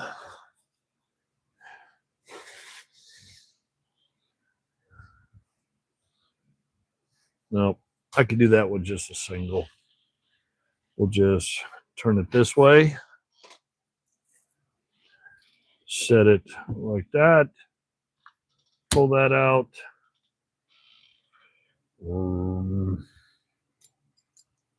Get my high dollar paintbrush out. My special paintbrush. A couple times a year we go up to we drive about an hour and a half up into the mountains, and then we get to a book fair type place. I guess that's the closest thing I could call it. So you can go in, you find all sorts of books and little odds and ends and stuff. And to get the kids, go over into the kids section, you can get a bunch of inexpensive paintbrushes, sorted colors, shapes, descriptions, and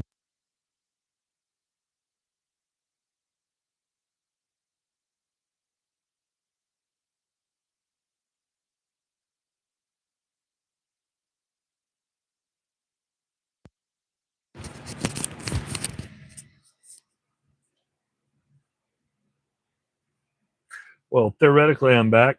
I don't know how long it's been dead.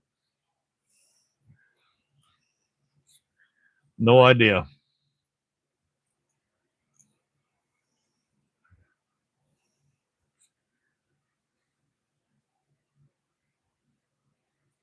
For all I know, my mic could have been dead for the last 15, 20 minutes. I have no idea.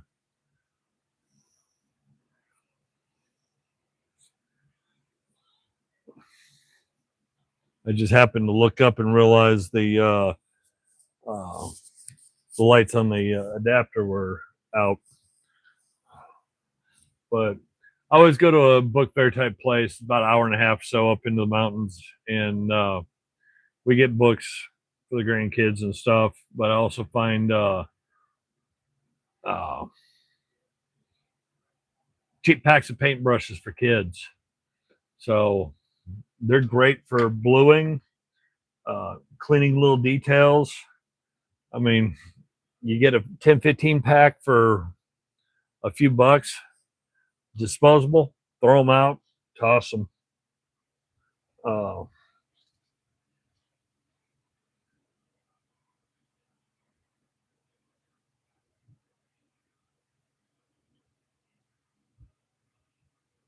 okay, I am not ready for bluing. I just saw something that frustrated me now.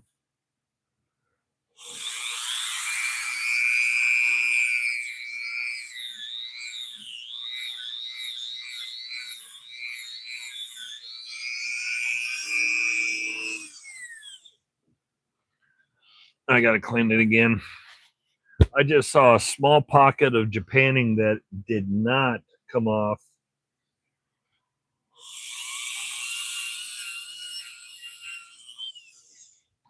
But because of where it was up in the curve, it hid in the shadows.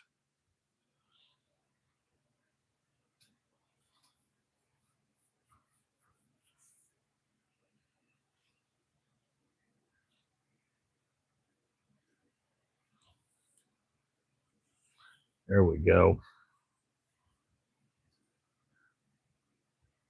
Now, got to let that dry. Let the alcohol evaporate, do its thing. Uh,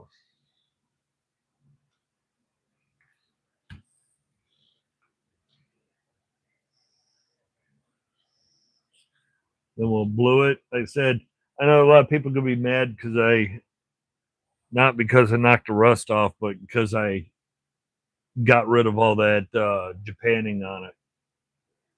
Some tools, when the Japanning is on there and still looks good, like this, what was it, Billings? Yeah, like the old Billings, where it had the textured Japanning on it. I had to carefully work it to get the rust off it, but not damage the textured Japanning, because I wanted that. I wanted that kept as is. This, too much of the Japanning had been chipped off from banging into stuff. Plus, it had too much rust. So I thought taking it down to a nice metal, then bluing it, that I think is the way it should be. But my opinion.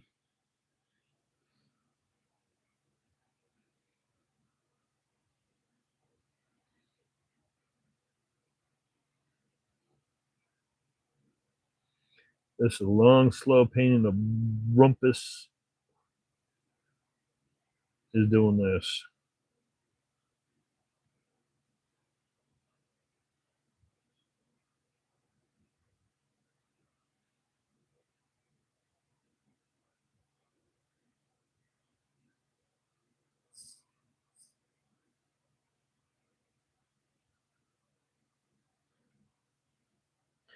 And the next time I get some G96, because I do like G96,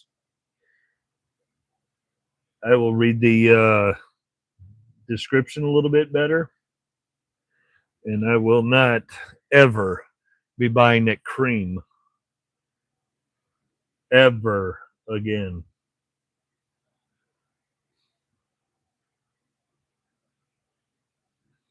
I'd rather have liquid.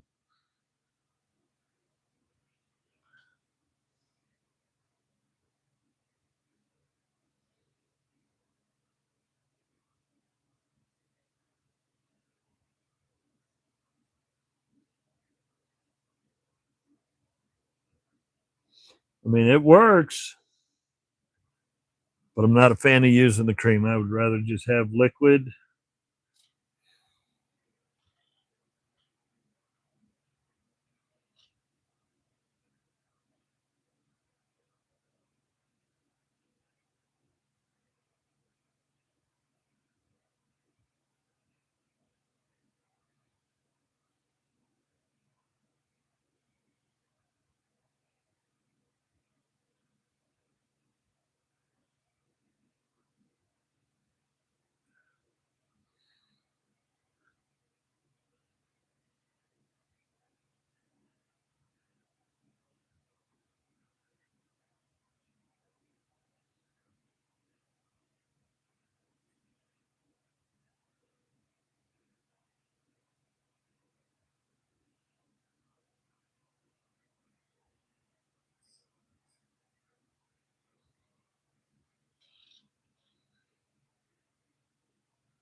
Now, depending upon how this plays out color wise, I may go over it with a little bit of Oxbow blue because I've done this before where I've did the G96 first, let it do its thing, and then I turned around and went over it with the Oxbow blue, let it do its thing over the top of it, and it's actually produced a pretty good coloring.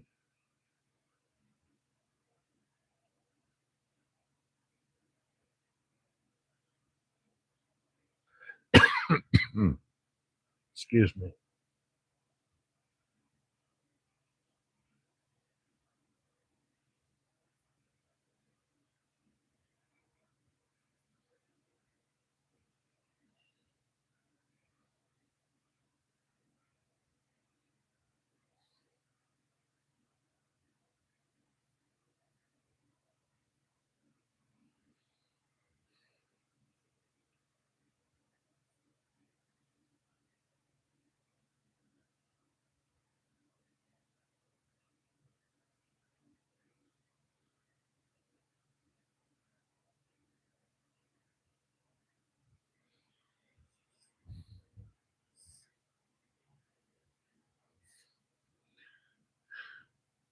So what kind of goodies did you get?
That gone. When I go to garage sales, all I find is hyper tough. Pittsburgh. I have to deal with auctions or possible flea markets.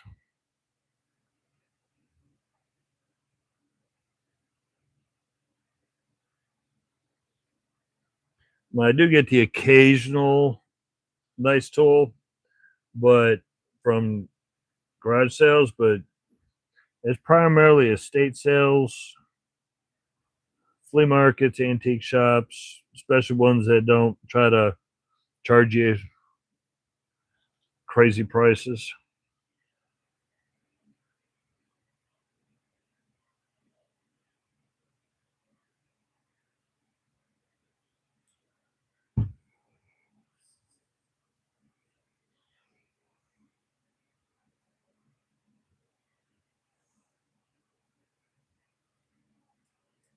Yeah, you weren't kidding when you said you did good. My area around here is rare to find any plumb tools.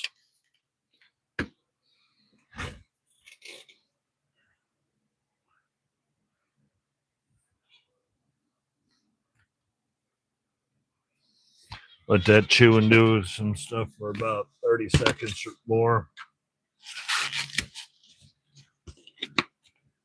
Then I might have to use some of my drinking water to neutralize it. because I kind of forgot to get a bottle of water to neutralize it. I found flea markets kind of 50-50. They're fun to wander through, but sometimes you get vendors that are looking to move product and do really well. And then I have other times where vendors think they have platinum tools. And you look at the prices and you're like, yeah, that ain't happening. I found we were at a flea market a few weeks ago. I want to say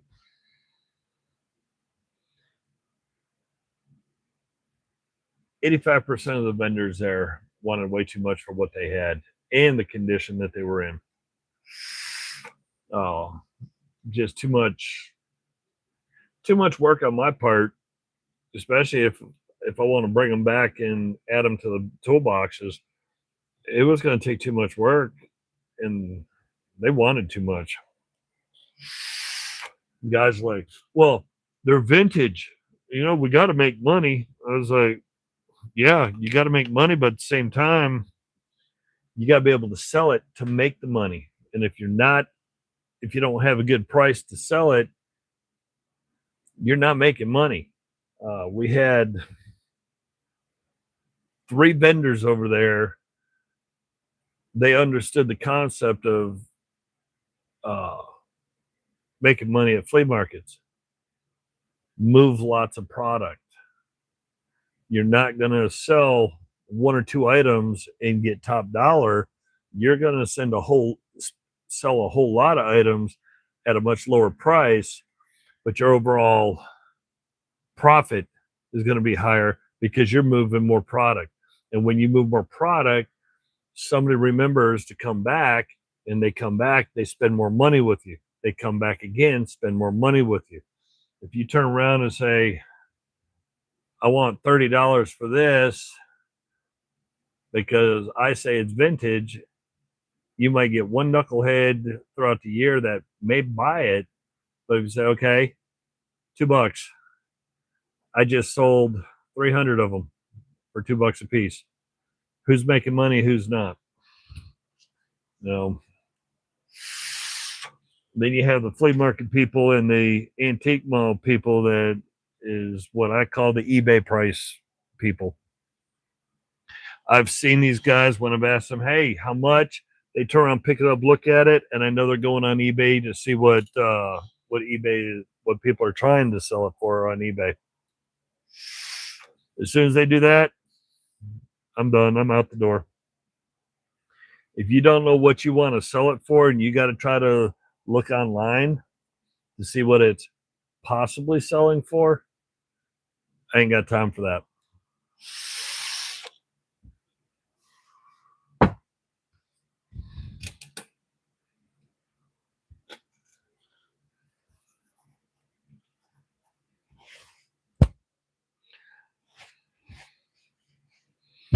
I had a guy that had a little toolbox, just a little one. And I think, and it had a bluegrass speeder, 3/8 speeder.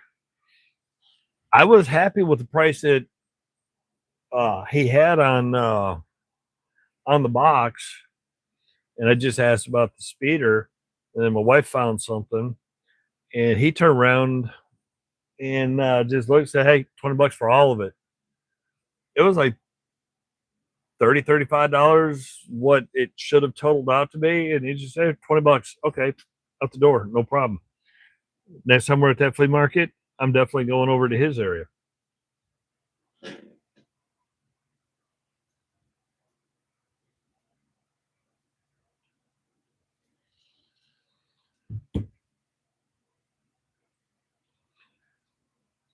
Okay. I had to share my water with the tool.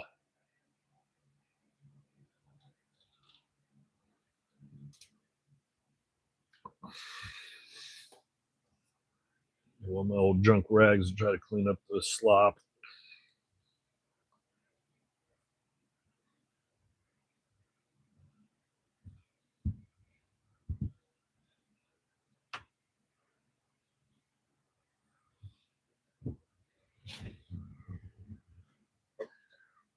Yeah, I ain't worried about throwing that red rag out. That thing should have been thrown out a couple of weeks ago.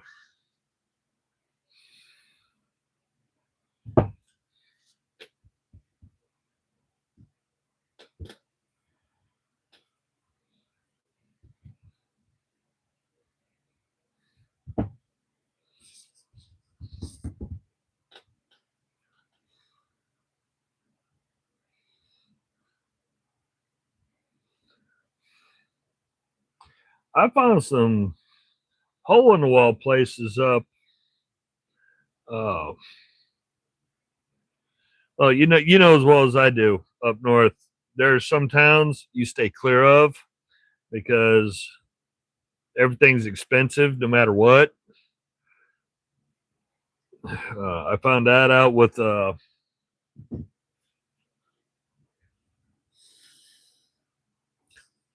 Restore. That's what it was.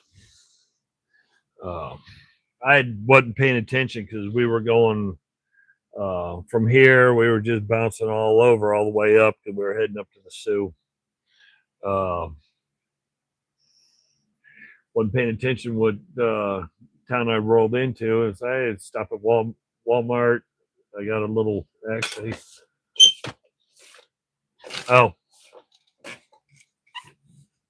it's actually in my bucket because I took it with me. A little handheld thing to hold the phone so I could kind of do video when I was up north. I saw it, ordered it, Walmart, right there at the entrance coming into the Walmart complex. There was a Restore to the right. Went in there. They wanted stupid high prices. But I did see two things. I knew what they were, even though they're hidden under grunge. I did get them at a good price. But everything else I looked at, picked up, I said, I don't think so. We were heading out. Uh, my mom knew where we were. I wasn't paying attention. I'm just driving, looking around, and trying to find this and that. Just wandering up the state. And I said, I can't believe they were trying to charge all these stupid prices. And she had to remind me what town is. I said, oh my gosh, yes, we were. I was like, I'm surprised they didn't want $100 for everything.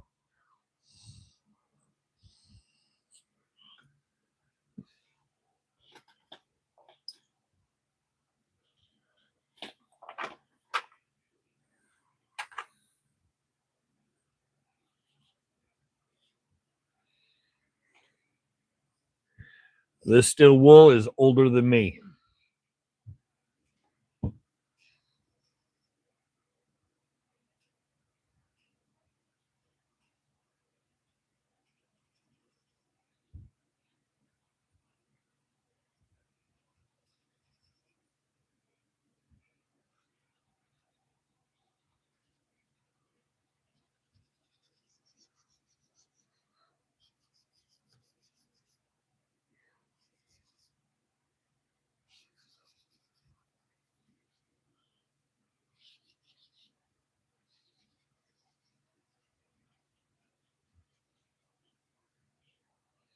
Well, apparently I did not totally blow out all the Japanning in one piece, but it'll be all right. I think it's still going to look fine.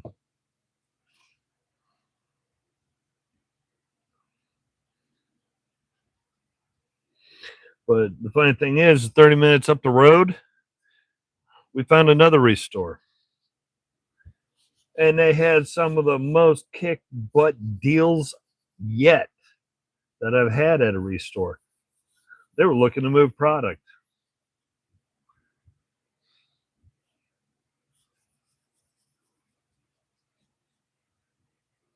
Just funny how one town thinks that they're better than the whole planet.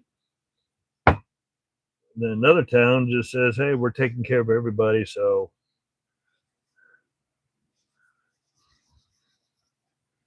I pulled some Snap-on stuff for 50 cents a piece out of the second restore.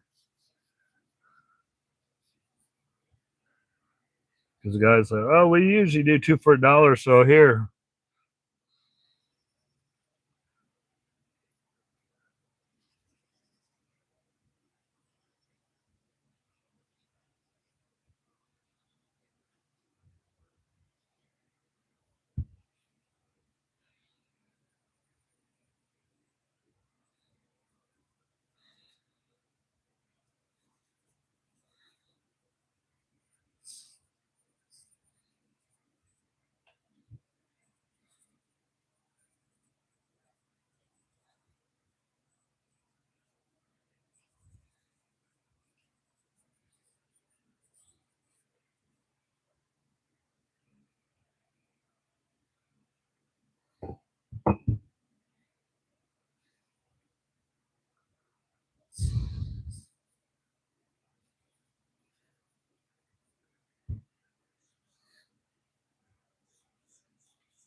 Uh,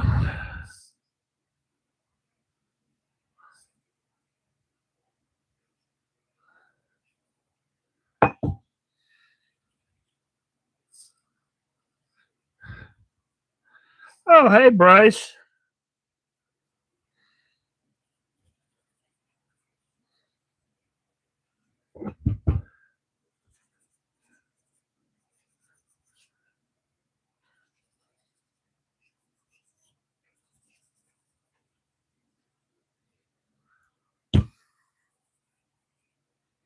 Now, the hard part.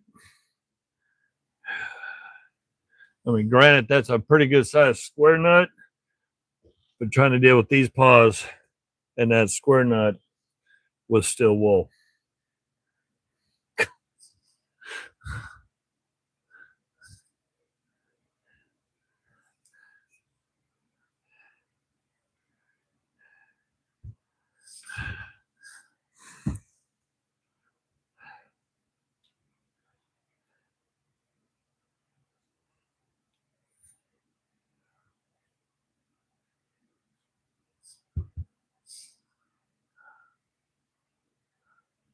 Woo!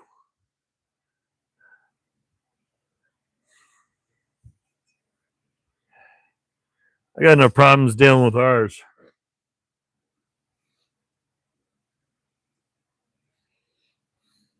Matter of fact, I didn't do ours this week.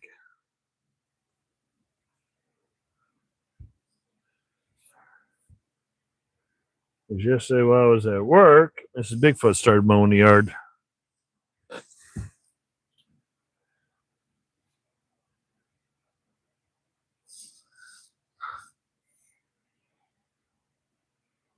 Okay.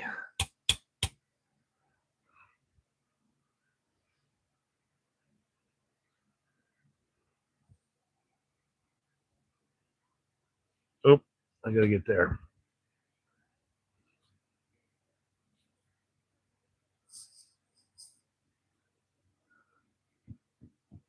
I got an idea.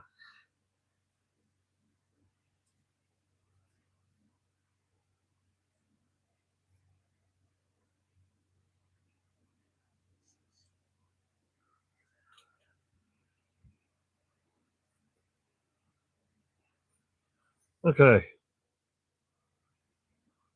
I think that'll work.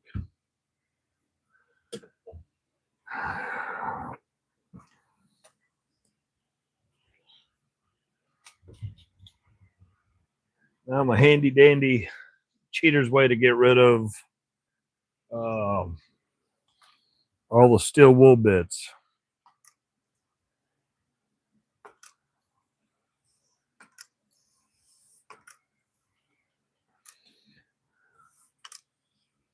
Oh, except for when you decide to firebomb your Dremel. Get it wet with LA Awesome.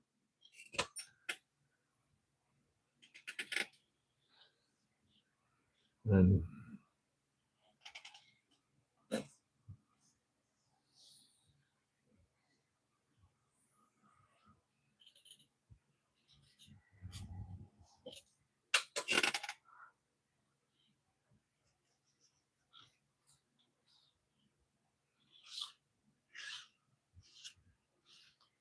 no more white steel wool bits.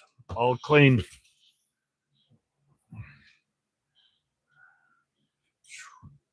Yeah, we don't have a whole lot. We got a little over an acre yard to deal with, so it's not too bad.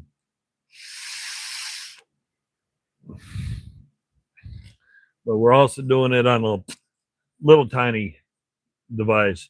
We're just putting.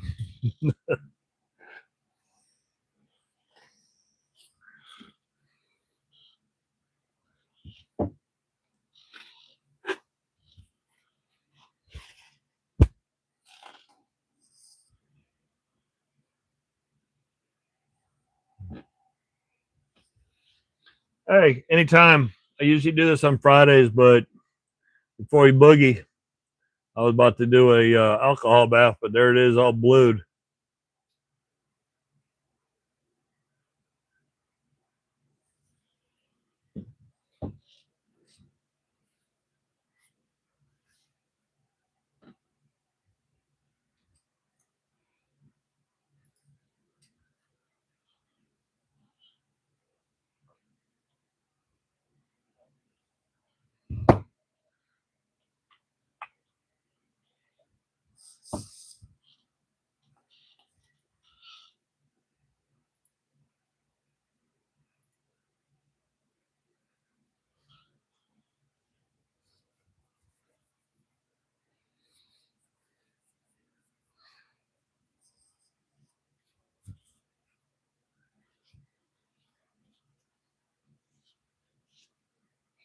I have one step to do after this, and then this wrench will be done.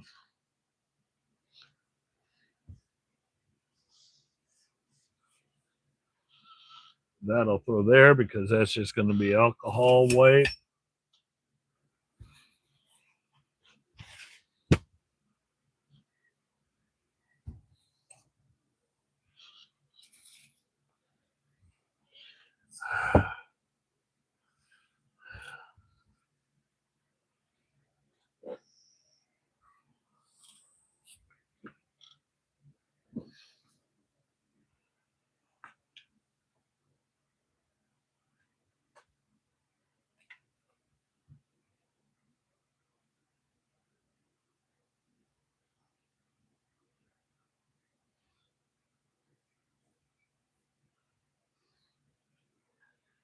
That is to give it a good light coat of oil.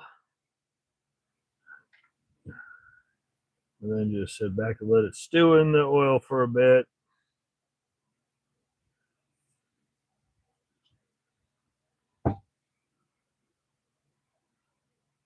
Unfortunately, the temperature has dropped. It's not hot. It was hot earlier today. It would have been nice if it was hot.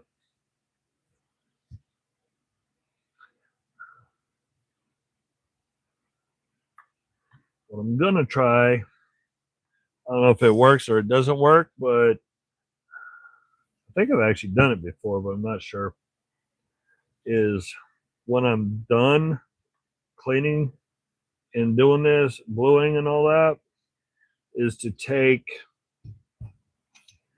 the tool and take a heat gun to it, warm it up, get the metal nice and warm, not screaming hot, but just nice and warm, and then put a cut of oil on it. Let the pretty warm tool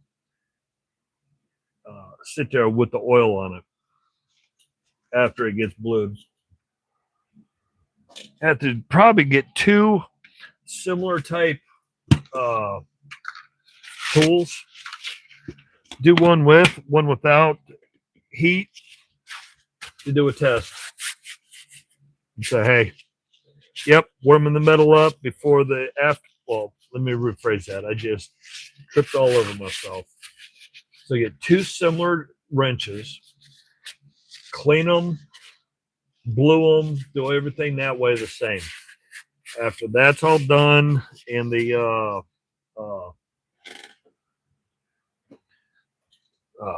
steel wool, everything's happy, is put the oil on one at base temperature, and then do the second wrench, heat it up with the heat gun to where the wrench is very warm, and then coat it in the oil. Then let it sit for a bit. See which one produces a better picture. I just had a bat hit the door. My door is part way up, part way down.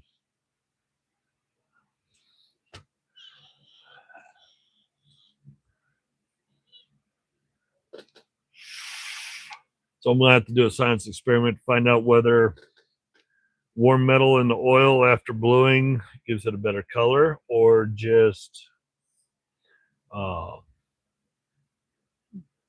it at ambient temperature. Because right now the temperature definitely dropped. I got a fan running too, but it's 65 degrees. I got a big floor drying fan blowing.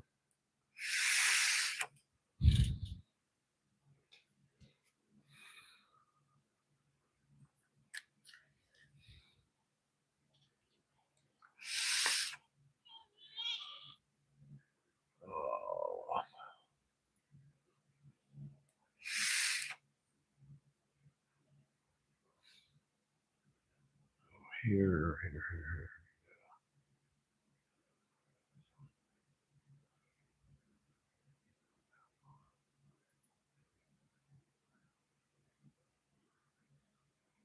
Okay.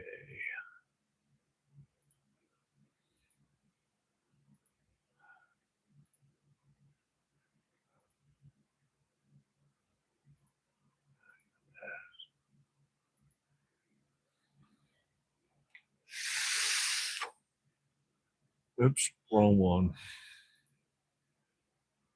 Cool. Okay. It's been sitting long enough, at least for now.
All right, hey.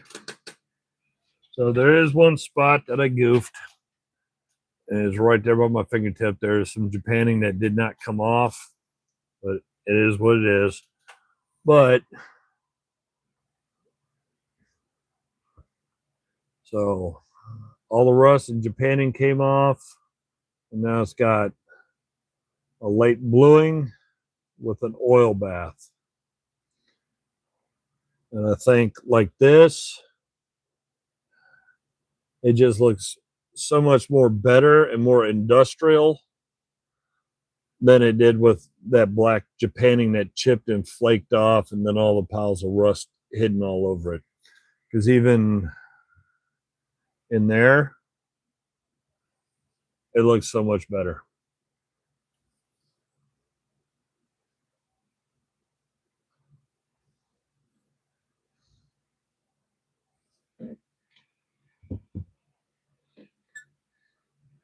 Didn't get a whole lot done, got a little bit done. Got one chunky wrench cleaned up, stripped down to raw metal, blued. Got the snap-on cleaned up, looking good. Got that awesome Bonnie. Got the paint, ink, and everything in rust off it. So that one's back to good working order. The homemade jobby, where somebody took a wrench, turned it into an engineer's wrench.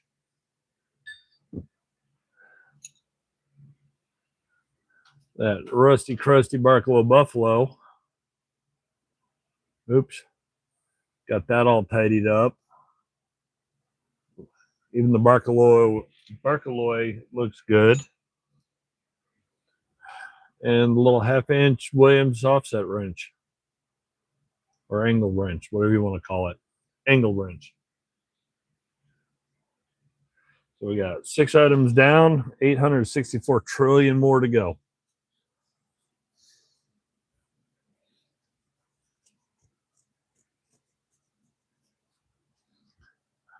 Quite a few cool tools to add to the collection, except for this one. This one, I specifically got this to send out to somebody. But in the grand scheme of the plan, I'd say it was a productive night.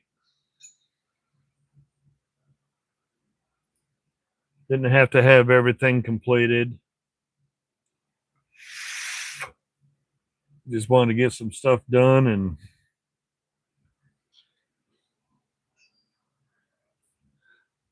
yeah, I really do like the way that 1.25-inch Williams came out.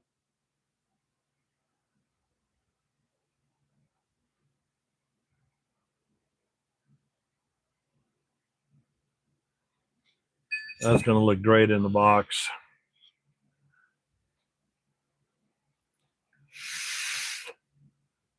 Oh, let's come down here. Let's go back here since I goofed everything up.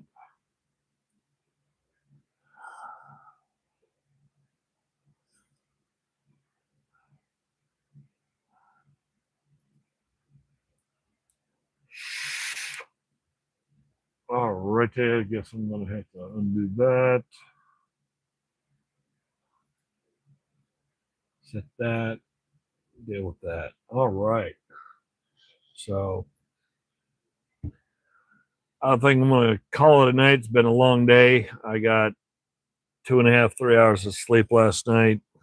Then I had a little cat nap this afternoon. So appreciate everybody that hung out, watched, chatted. It's been a blast. I know some people like it. Some people think that it's a crime to try to put it back to the way it was when it was built, because this was not shipped. None of these tools were shipped rusty. Keep the dents and the dings in them. That's its story and its history. Keep that rust away. These tools will last well over 100 years as long as you keep that rust away. And I'm still not sure what I did with the wrench that I had recently did this week. It was very, very badly rusted. By the time I got it knocked down, I tried to smooth some of it, but it was just peppered with pitting all over it, end to end.